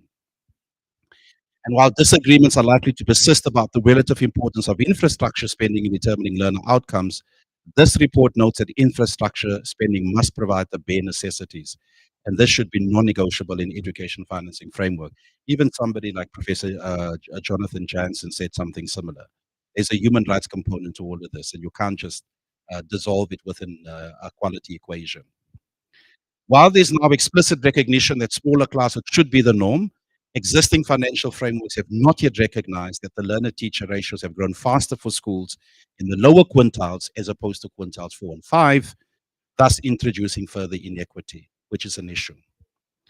Then also the only conditional grant that focuses on quality is the math, science, and technology grant, but it's relatively small, and it only targets learners who take these technical subjects. In other words, it's limited in its impact. The report further recognizes that while separate funding for HIV/AIDS awareness was critical at the height of the pandemic, a more strategic goal would be to include this into the life skills orientation, thus releasing additional funding for quality education initiatives. In other words, we're saying that the universal phase, the universal targeting has perhaps been quite successful. Perhaps it's time to integrate it into the life skills curriculum and then actually release additional funding. So based on this paper, we made a number of recommendations to the South African government. Of course, we make recommendations, but whether recommendations are actually engaged with is a completely different issue. And of course, it's Tobile and my responsibility to run around and actually to meet policymakers and to talk about these things, which we often do.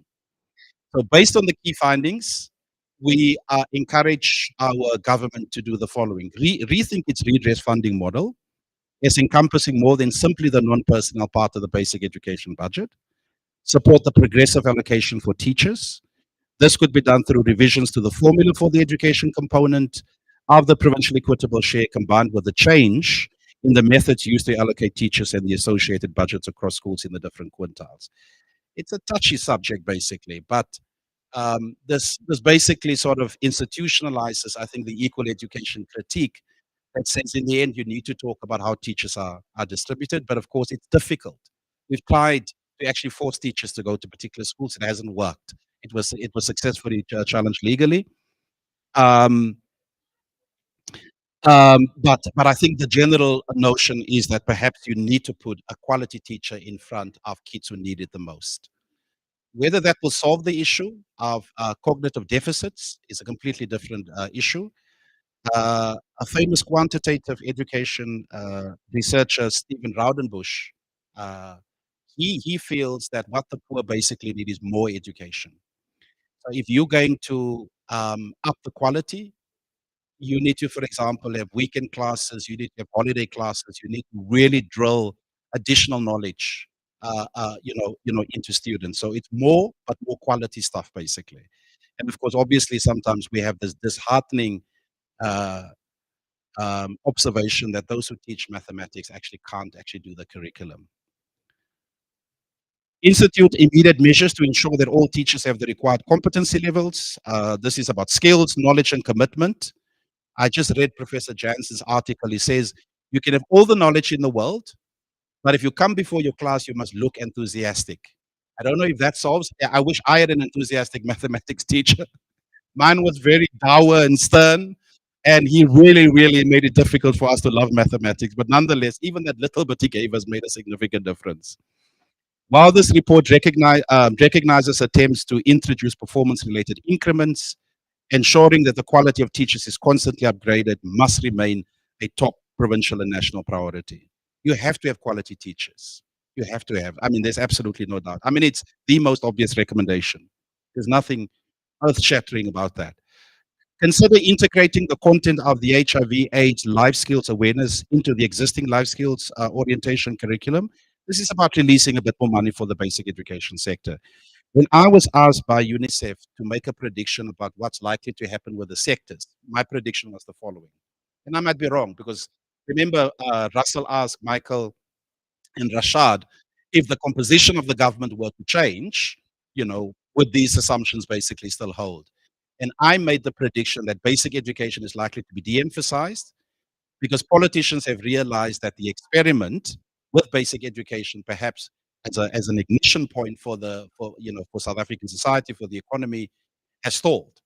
And maybe now is the most opportune time to talk about injecting additional cash, into the system, and then of course talking about multiplier effects and so on and so on. Because politicians, I imagine a politician at a braai would not want to hear that we have children that can't read for meaning at different stages. But I really like the counter narrative that Martin is offering, and the counter narrative is the following: yes, the progress has been slow in terms of uptick in quality, but there is some evidence, emerging evidence, that we've become better. Maybe you should allow that process to unfold naturally, and therefore don't stop or don't terminate the kind of funding that we need in order to sustain that growth.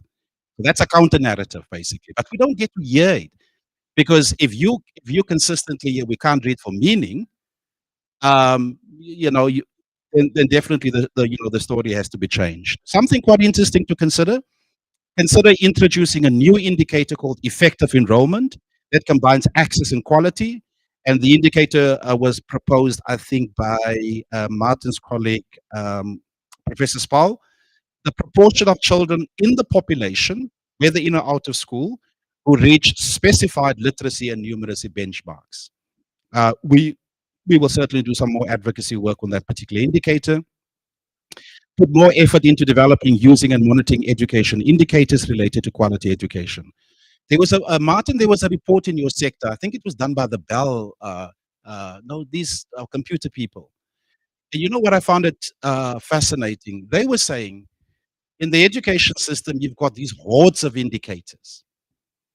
But at the local government level, not the local school level, or what's the level closest to schools? District, or the circuit. You have to ask one fundamental question: can you use these indicators to guide teachers, the school management, to actually do the right thing and turn the system around? When you have 1,000 indicators, how do you prioritize in terms of quality education? And I think this is still an issue. I remember the presentation made by Andrew Donaldson where he said something like, we are obsessed with indicators in the country. We are completely obsessed, and at the same time, This obsession has led to our administrative system, our data systems actually going to, going to waste. So, something to look at. So what do we conclude? After nearly 30 years into the new democracy, education quality remains a vexing issue. And we have to qualify that statement. We have to say each and every time, education quality is not an issue for my children, for your children, those of us who are sitting in the room. Because they are capitalizing on the natural dividend that comes with the kind of socioeconomic standing that we have. So it's not a mystery how to solve the education crisis for those of us in the middle or upper middle classes. There's a test and tried formula, and our children are in a better position to capitalize on existing. I remember my son. My son was in grade 11. I used to fight with him, Thokozile. He would sit on the stairs, and I would say to him, "What the hell? You need to be back in your room." And I was deeply worried that he was not going to pass grade 12. But because he's got the basics in place, all he needed to do was to focus. You simply cannot say this about, I think, the vast majority of children in South Africa. The extent of inequality in outcomes threatens social cohesion and places a ceiling on socioeconomic development. If we accept the proposal that basic education must be the driver for things to come in South Africa, it is an absolutely critical point. The biggest danger of an underperforming basic education system, and this is what I told my UNICEF colleagues, is that other interventions are likely to be prioritized after the 2024 elections. Think social protection. Think this burgeoning debate about the basic income support. Think the work that we've done with the Sustainable Development Goal grant that we had. We worked with ILO, we worked with UNDP, we were, etc., and we pushed the argument about the necessity of some form of basic income support. For us in UNICEF, the question will become, how should society protect the primacy of basic education while grappling with the key issue of how you deliver this service to the most marginalized? I haven't seen any answers, any convincing answers from anyone. And I say this in apologies to Martin as well, because he's part of the DBS sector. I haven't seen persuasive address the quality in South Africa. As I said, the person does not exist for those of us who are middle class or upper class. We don't even talk about that. It's interesting popping at a bribe, but it would not certainly be an overriding concern. So how do you deliver any effective social service in the context of such inequality and poverty? I often use the example of the HOPS program in the Eastern Cape.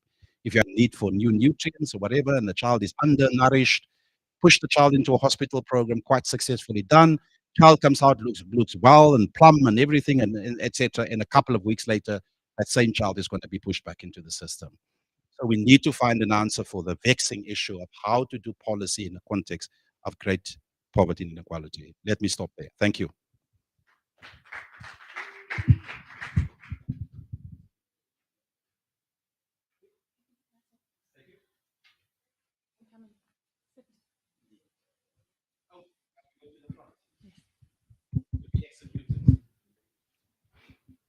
Great, thank you so much.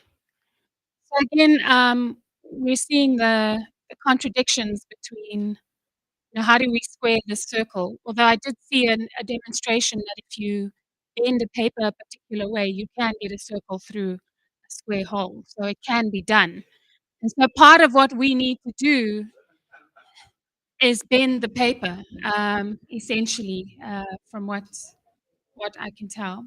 So I'd like to open up for questions, thoughts, comments, in the room and online as well.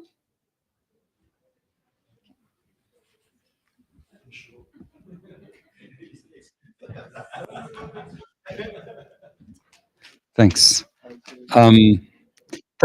Thanks, Russell, and to your team for thinking through things very carefully, and yeah, it's really UNICEF does play a really important and I think constructive role. I don't always agree with all of the analysis, but it's an absolutely vital kind of player in the education policy space in South Africa, and it maintains quite good relations.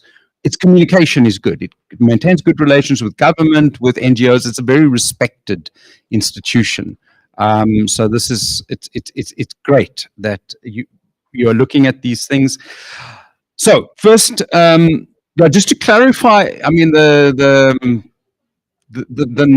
narrative that I've used, but it's kind of it's in the DBE, it's in the kind of reports and so on. The improvement South Africa has seen since around 2002, according to very reliable international tests, says that our children have improved about as fast as you can expect. All right. Is that incompatible with the fact that our situation is bad? No, it's not. And that's the difficult thing. It's just a psychological, almost like a semantic thing. You know, I'll tell journalists things have improved, and then they say things are bad. I agree. Oh, but how can you say things have improved but they're bad? You know, the thing is that education, the quality of education does not improve quickly overnight. That's what the international data tells us very, very clearly. So we need to continue slogging along that path. And if we go along that path, I mean, the projections indicate that we'll be around about Malaysia in 20 years' time. Now, we might say, okay, but do we really want to wait for 20 years? That's how long other countries have waited. You know, we just need to slog. You know, there is no magic bullet to turn things around overnight unless something magical or something completely new is invented. But that's the reality. Yeah, and then on a couple of points on your recommendations. So this issue of making funding more equitable in South Africa, that it comes up all the time. It's an important debate. We need to have that debate. I mean, the politics behind this is, of course, that government doesn't want to withdraw too much funding, public funding, from the middle class for political reasons. It's the emerging black middle class. It's etc. But I think what's useful for UNICEF and others is to do the international comparisons and to see that South Africa's middle class has a nice deal. Quite a nice deal in an international comparison, especially if you compare us with other African countries, Latin American countries, where often government says to the middle class, you're on your own. You've got the money, do it. Michael, maybe this is one way of reducing the consumption of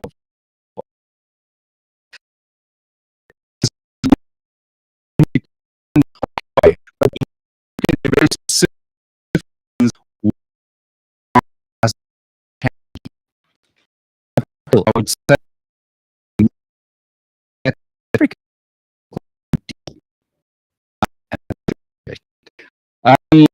so the tier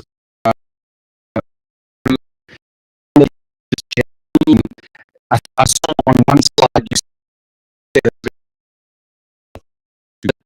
the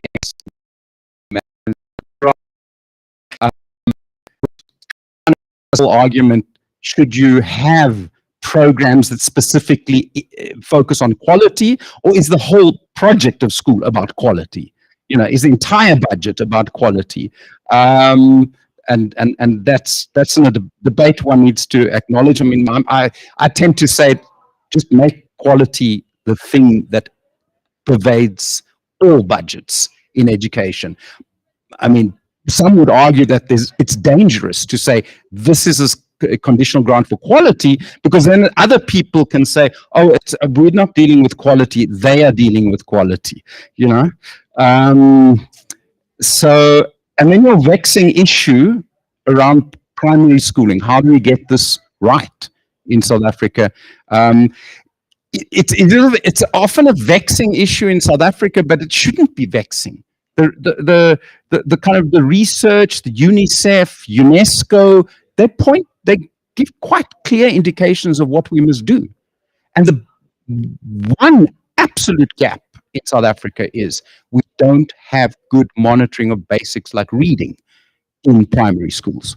So most of the other countries in SADC have some form of monitoring at the primary school. You pick up when a school is a disaster zone. the kids are not reading. In South Africa, you don't pick it up because teachers run their own, school-based assessment. They set the results. They don't want to repeat too many learners. It's a little black box, and it's not. Parents don't know that it's a disaster zone. When secondary school's a disaster zone, it's picked up immediately, and there's quite strong accountability. But in primary schools, it's not there. I'm not saying we must reintroduce the ANAs, which I think would be a very bad idea, but we do need to have a debate around how are we going to know where the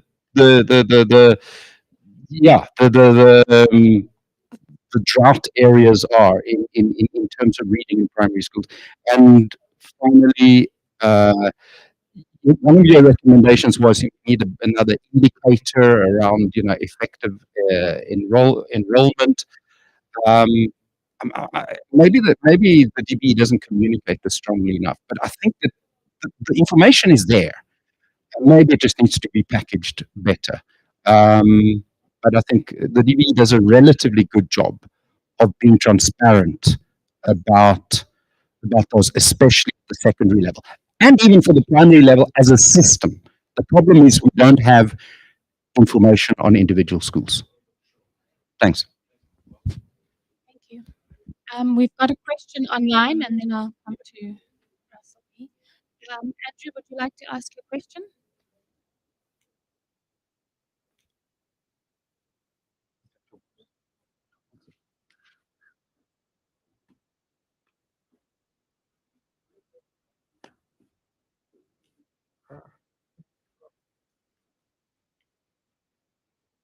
Andrew, would you like to ask your question? No. I think there's a problem on our side.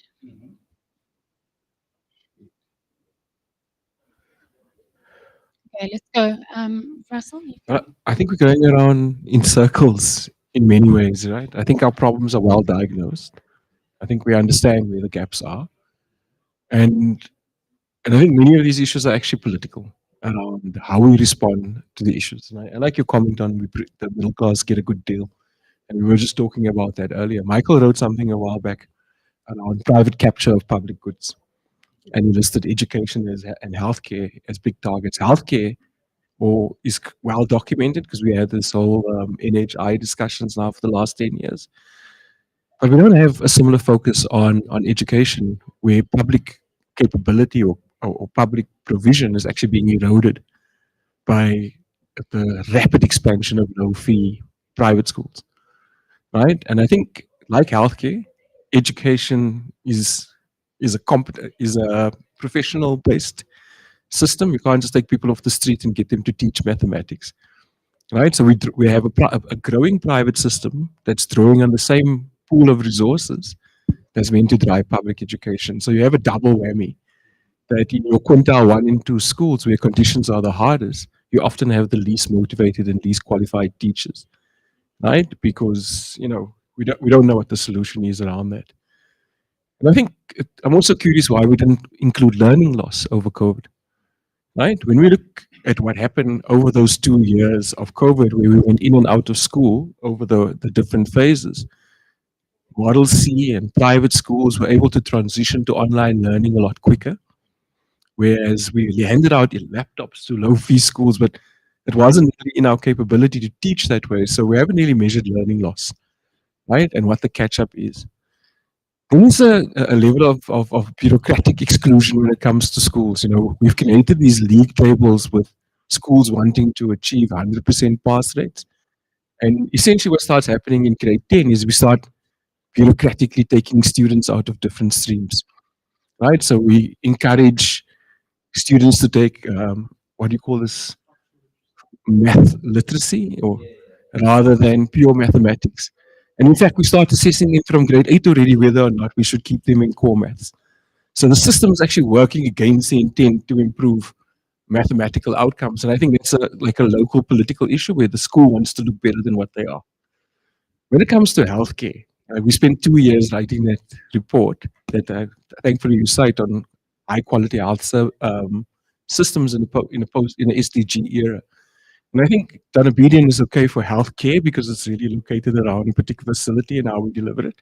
And I think one of the things we were talking about was effective coverage, right? So effective coverage is sufficient coverage to have a population level impact, right? And I think it's a conversation that, again, is political because we do want to protect this idea of maintaining an apartheid infrastructure to show that we're not a failed state. Right? Those central hospitals that we celebrate were not designed to serve 80% of the population. Right? The costs continue to rise and less effective coverage is being on key health outcomes. Right? We've improved over the last 20 years, but there's a whole lot of variation around the country on outcomes on reproductive and maternal child health when it looks in terms of effective coverage. We've achieved effective coverage with HIV, but people are dying from TB and more people died from TB than people died officially from COVID. You know, so I think there's a lot of issues now that I don't think are necessarily technical debates anymore. Right? I think we have an abundance of literature on the kind of things, but what we need is political mobilization around those issues. Right? And I think central to that question is giving content to these two provisions that are, or caveats that are attached to all Section 27 rights or whatever, is this progressive realization. Right? Because it implies that the entire group needs to expand for there to be progress rather than prioritization within that group, which is a conversation that we need to have and give content to. And the second thing is around within available resources. Right? How do we use existing resources to meet broader population health outcomes? And how do we as non-state actors or political actors start introducing these things into the political debate? Right? Because unless we build competence around these political choices, we're just going to continue on this middle road path to try and not piss off anybody. But the net result is that we perpetuate pre-1994 conditions, and in some instances it's even worse. But I think that's what's missing in our debate. And I think that's why I asked Michael the question, what do we ask the next government? So almost as we move into this next election cycle, what is the kind of questions we should be asking? A lot of the political debate at the moment is anything but the ANC, right? We saw what happened with anything but Thabo, with the Polokwane Histories, which basically you wrote. End up with everyone and the ANC. Yeah, and I think that fragmented governance and decision making and transparency will actually further push us back, right? So what we need now is less technical, high-level analysis, and actually drilling these things down to the level where. In healthcare, we have the treatment action campaign. We need to invest in educating them around decision making and prioritization. In education, we have a strong movement in equal education, but we need to move away from infrastructure grants and start focusing on this notion of prioritizing. Like I heard a state that more than 70% of South Africa's children go to quintile 1 and 2 schools. Yet, you know, and they say we invest there the most. Michael also made an interesting point that I agree with, that I think we should actually lengthen the school day. Like you said, you know, so that we can actually address the other social determinants of poor outcomes. More meals. Instead of 1 meal, let's have 3 meals at quintile 1 and 2 schools, because that's where the greatest need is and you can protect that child. When you admit a child for protein malnutrition, it's 30 days in the hospital at an average cost of 3,000 Rand per day. That's at the lowest level. So you're looking at spending almost 100,000 Rand on getting a malnourished child or a child suffering with SAM back again, only to return 6 months later. So a lot of these choices now are political choices, and we need to strengthen the broader understanding of non-state actors around how we address these issues. Corruption is a risk, right, that can be managed, but it seems in our politics is the primary issue that drives everything, right? And some of these things, difficult choices that we need to make, we're not making. Thank you. Over. Thank you.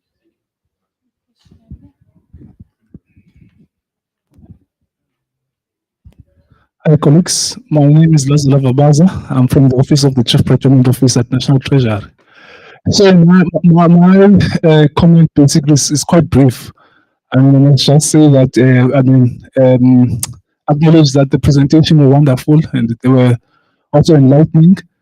But the thing that made me think when I was, reading the documents and the presentation, listening to them, was that are we in government employing the right people?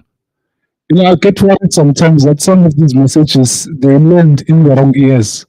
And some of these recommendations or reports that you're producing are read by wrong eyes. I don't think the people who are reading some of these documents have got the right eyes. Because I'm always fascinated by the fact that when you appoint people in government, during the interviews, you wouldn't even ask a person what is governance. Basically, when you talk about governance, what does it mean? Or what is public policy? You know, when working government, you're working with public policy, but you appoint people in senior management and middle management, top management. You ask them what is public policy. I don't think even they know some of them. But that's what drives government. It's public policy. And if you don't have that understanding of what constitutes public policy, what is governance, the concept of governance itself, how are you supposed to drive these policies that governments are, or how are you supposed to implement them effectively? Because we don't even have the grasp of understanding of what is public policy, what is governance, the concept of governance. So I think in government, the sooner we employ people who have right ears and who are able to read or who have the right eyes to read documents and understand when people talk about recommendations, you understand exactly what those recommendations mean. So I think the sooner in government, I'm speaking up basically as an ordinary citizen. I'm not talking as a government official. So just as a disclaimer, all these comments I'm making, I'm just making them as an ordinary citizen. But I think the sooner government starts to understand that it's important that we employ right people for right positions.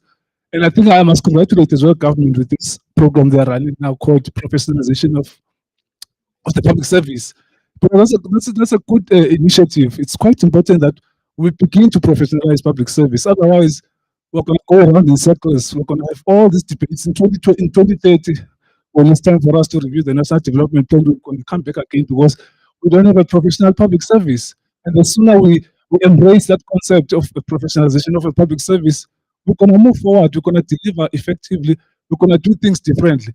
But as long as we have the same eyes and wrong ears that are continue to run government, we're going to be in trouble. So yeah, that was my brief observation, basically. Thank you very much. Thank you very much.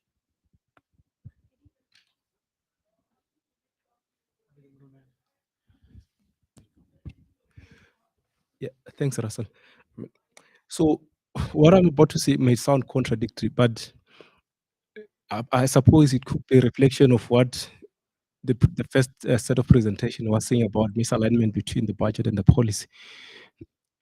So, you've made a statement about the fact that there is no evidence to suggest that basic education funds primary and secondary education differently or inequitably. But some of the work that I was previously involved in actually suggests that there, there is that inequitability, especially when you look at the provincial equitable share. So one way of looking at it is that the provincial equitable share can be more equitable than it is right now. So in other words, the more you make it more equitable, you actually disenfranchising other provinces, despite the fact that you've got huge inequalities in education between the so-called rich and poor provinces. But at the same time, when you look at what the outcome of that funding through the equitable share has done over the years is that when you look at the trajectory of funding per learner, if you use the equitable share, you actually find that there's long-run convergence in the allocation that goes to actual. So in the actual sense, there's no, it doesn't make any difference between a poor learner and a affluent learner, despite the fact that a poor learner might require more resources to be educated than an affluent learner. But you cannot correct that through the equitable share form, the provincial equitable share formula. It's a function of the choices that are made by the provinces at the provincial level, because they are the ones that ultimately determine the budget. And again, when you factor the learner movement, the learner shifts across provinces, which the point that Martin mentioned, what you also find is that you get these inequities in the sense that learners tend to move when they reach higher, secondary school level. So you will find that, so there tend to be high levels of migration as and when learners reach higher levels, higher grades. So what tends to happen is that Gauteng would receive learners who are going to secondary school education, leaving Eastern Cape and Limpopo with more learners that are at primary school level education. Now, the Gauteng, because we don't deal with the system as a whole, we don't take the education system as a whole, we compartmentalize it across the provinces. Gauteng tend to be catering for more learners who are at a secondary school education level, which purportedly may require more resources because you have to provide them with a whole lot of LTSM material, laptops, whatever the case may be. When Eastern Cape is having to deal with primary school education at a level where they may not necessarily require the same level of resources. So in that sense, you might find that there is that uh, inequality in how you find learners at the secondary level and at a higher secondary level.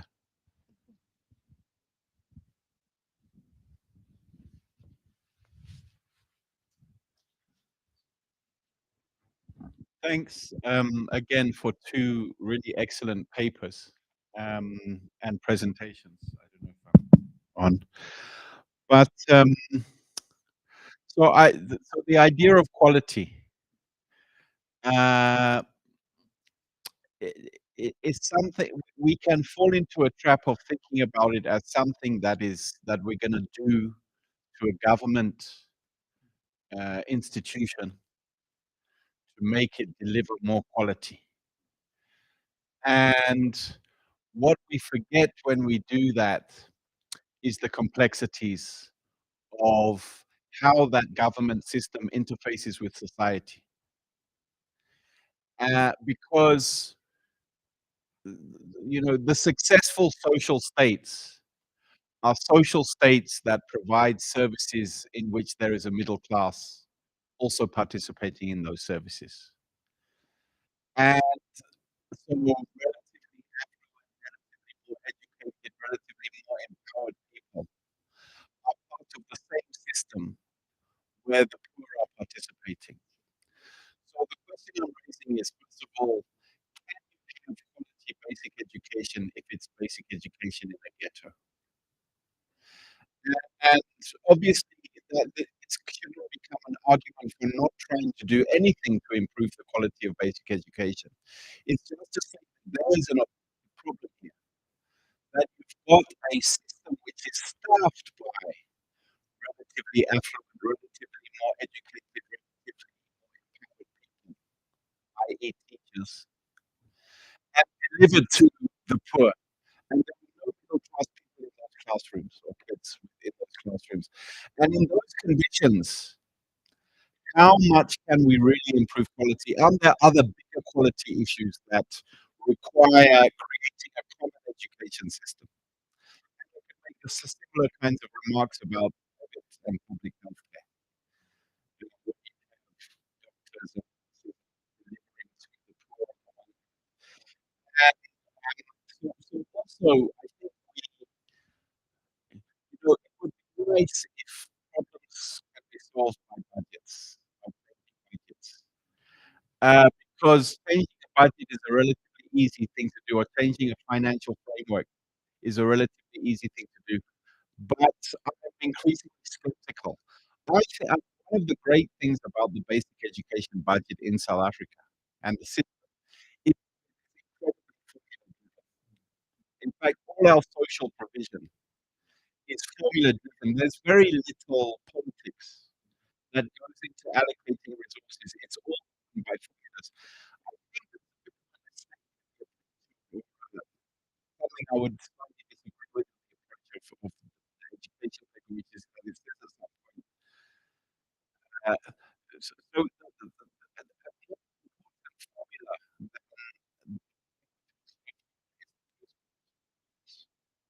how do you allocate teachers between schools? It's, equitable share, as Eddie says, is the equitable share is very equitable. It's not, but how once it gets to the province, how do you allocate teachers to schools? And within the basic education system, I think it's undeniable that all of the incentives and all of the focus is on matric. just as a political fact in our policy debate, the best teachers are the teachers that are going to be deployed to matric in any school, I think. And then going back to the training of teachers, you're not getting the best, brightest students say, "I want to be a primary school teacher." No, it's the opposite. The best and the brightest students are saying, "I want to teach matric." Right? So the whole system is focused, and that is not a problem that you can fix necessarily by changing a budget formula somewhere. It requires you to change the institution, how basic education is delivered and how we think about the delivery platform, in a sense.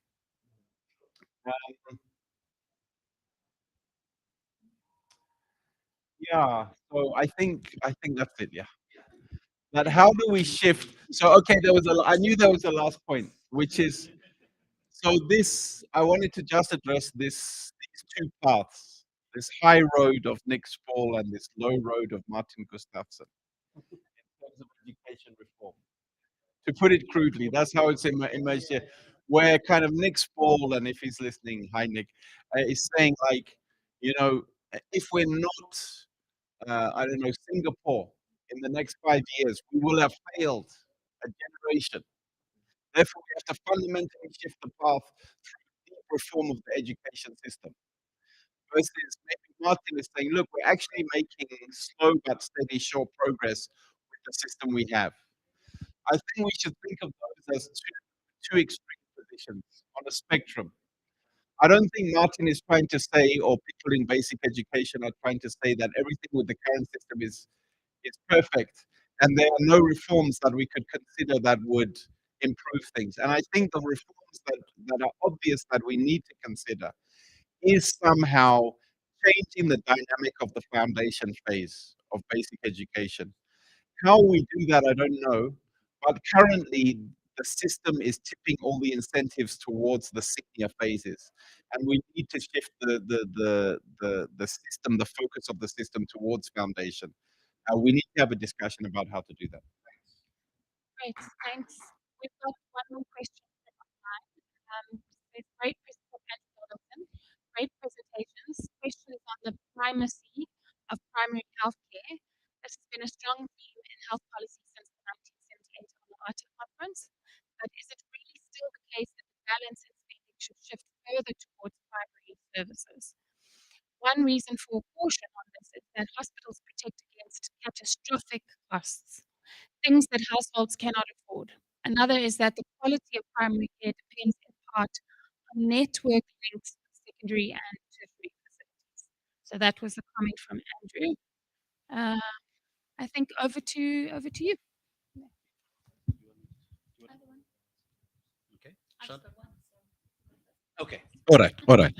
Man, these were difficult questions. I now understand why you said you go and present.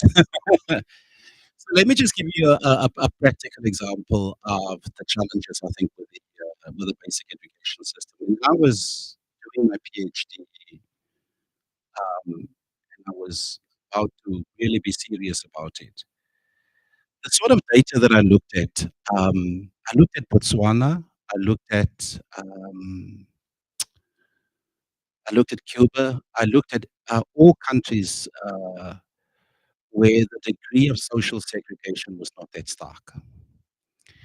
And the evidence seems to suggest that if you are going to have a situation where the janitor's son is going to school with the lawyer's daughter, you're more likely to have a situation where the poorer kid can capitalize on functional patterns, right? So if I were to make this even more real, when I went to high school, we were completely mixed in terms of class. So the school that I went to, Gordon's Secondary in Somerset West, drew learners from really middle and upper middle class, but we also had working class kids like myself. And what happens under those circumstances is that the discipline, the culture of learning, the structure is actually then passed on to kids who come from different backgrounds. I happen to come from a very disciplined kind of family where they expected you to study all the time. But nonetheless, I think the broader point, Michael, is well understood, and it's supported by the literature.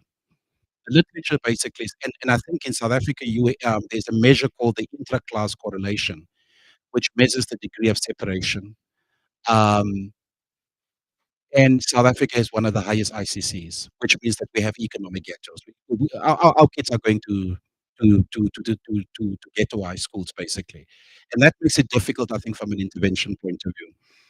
Now, on the budgetary frameworks, I think our points still stand.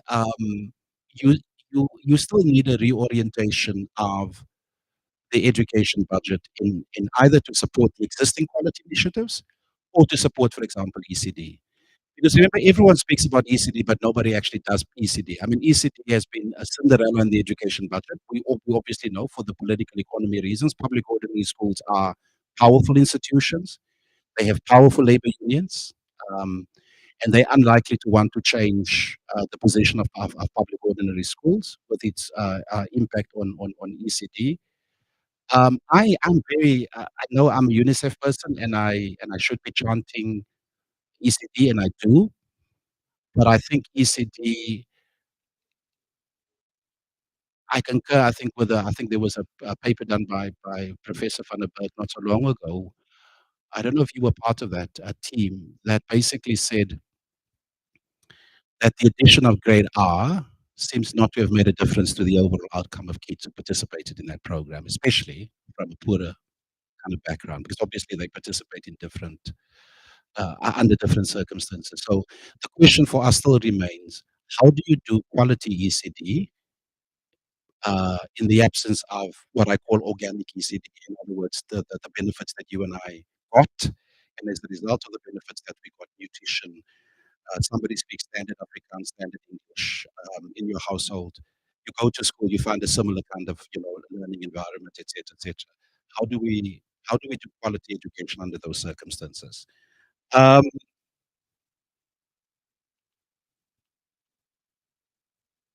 on the point about the professionalization of public service, I think it's absolutely to be welcomed. Um, let's move away from the politicization. But listen, in every country context, people just get deployed, whether you're in the United States or within the UK. But it does make a difference in terms of the quality of the people that you do deploy. Um, then, Russell, I do think your issue on the learning losses have not been tackled sufficiently. I think there was some work done by Stellenbosch University. I'm not too sure, Martin. Yeah, there was some work done basically. And I remember the conversation I had with you about learning losses. It's definitely something. So often the kind of work that we do, we don't want to duplicate what academics, for example, are doing. So if Martin is writing something significant on learning losses, or Michael, yeah, then we tend to sort of pick like this issue that and where you find this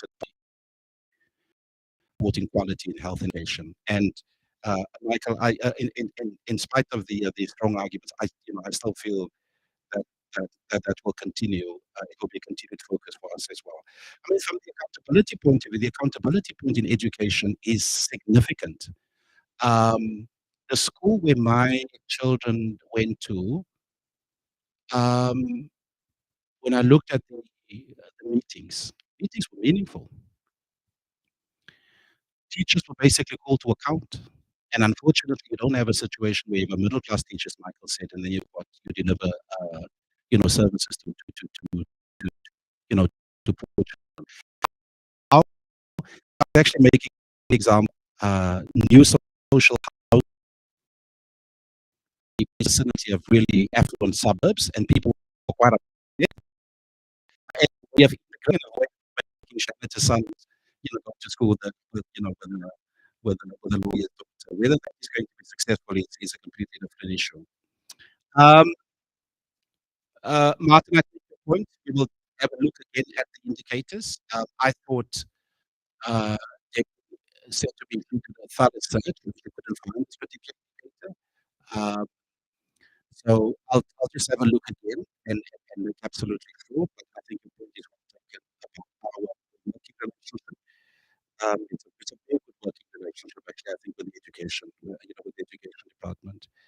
Primary, secondary schools, Eddie, I do take your point. The only point we wanted to make is not a deliberate policy intent to finance primary and secondary schools differently.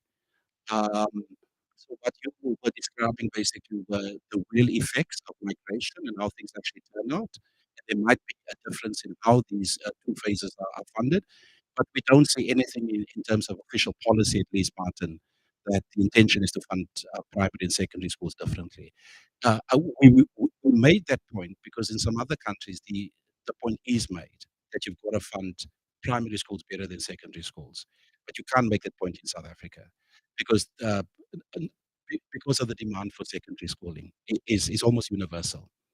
And also people then see the third point. Remember, there was this IMF representative. He worked with me on a paper he did for you guys in Treasury. And he made the point about the fees must fall uh, being the wrong move at this point in time. In fact, focus on primary and secondary schools. He was criticized by the unions as being a verwoord of education because he was actually blocking the pathway for people to become socioeconomically mobile. And yet, I think that was not the point he was trying to make.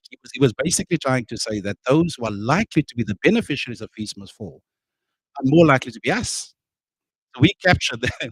We privately capture public goods, and therefore, you've got to fix the primary and secondary schooling system. But he was misunderstood and he was viciously attacked as promoting a form of old apartheid school education. Look, I may not be able to answer all of these questions. I hope some. Martin, oh yeah. In terms of the narrative, it's a difficult one, Martin. It's a difficult one to say to a group of households that it will take 20 years to really bring back the fruits of quality education. Because unfortunately, people are falling out now, and then we are having to deal as a society with the fallout from the education system. I think it's a difficult sell. It's realistic in terms of what we understand education transformations to be. It's not magical. People keep on saying you cannot simply. Let me use this example. I used to go on public platforms. I don't know if you were part of that, Feroz Patel. We went to KwaZulu-Natal with back then with the provincial. Um, he was the provincial MEC for education in KwaZulu-Natal. He's now a national cabinet minister. Yes, yes, yes. So we were asked basically about what are the different policy options in there in the system, and I said to him, look, we are gathered here in a middle class school. The answers here are fairly simple. These kids basically have a consistent stream. They're likely to do better.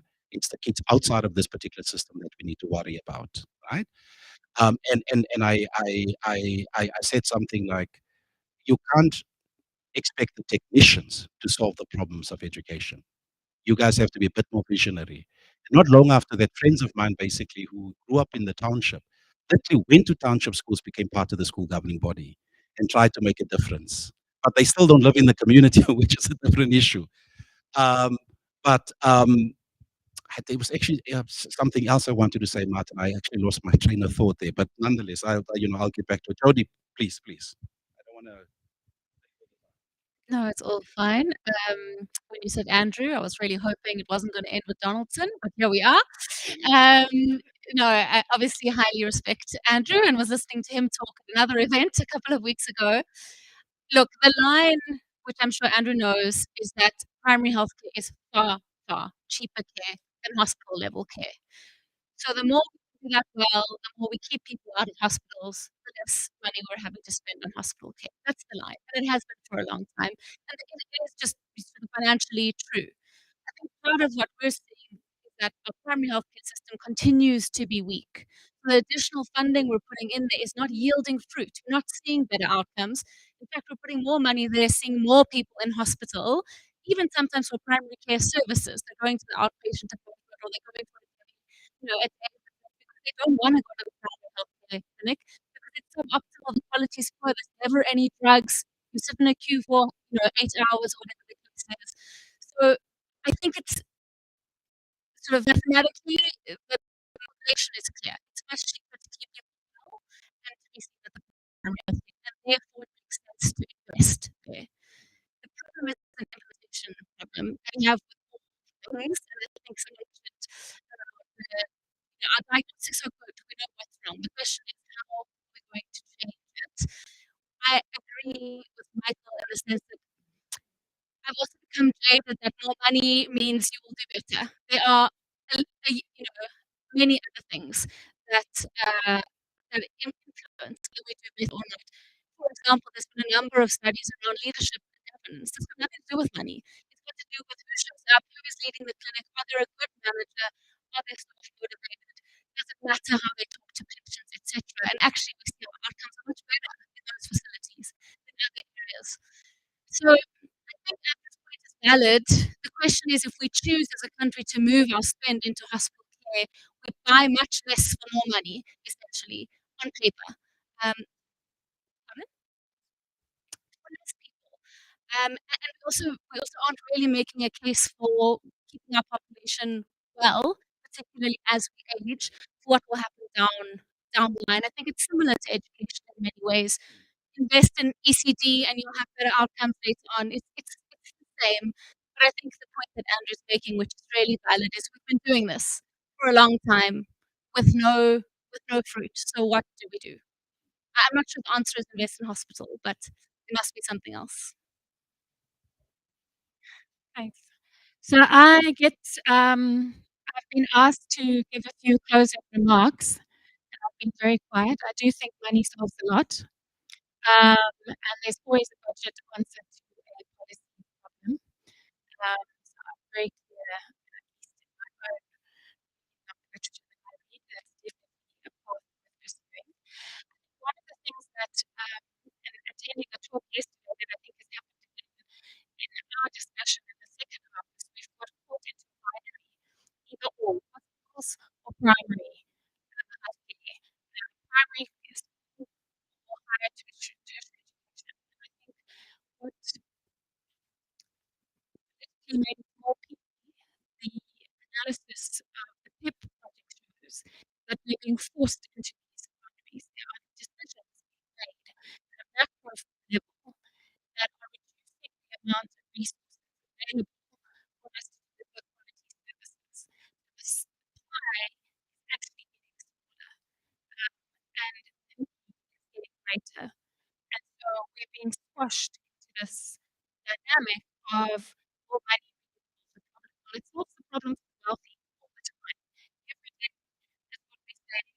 So I think it's important to just bear in mind and be careful of showing that, yeah, the budget is going in one direction and policy is trying to go in another direction, or is trying to go in a direction that the budget policy will not allow.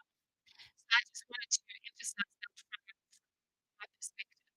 But I want to say thank you to all the speakers this morning, and thank you to everybody online and your patience with the tech problems and the sound. We're really, really grateful that you have stuck with us and stayed with us.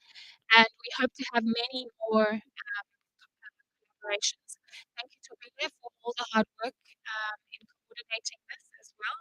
And thank you to your team in the background and the people who have been filming. Thank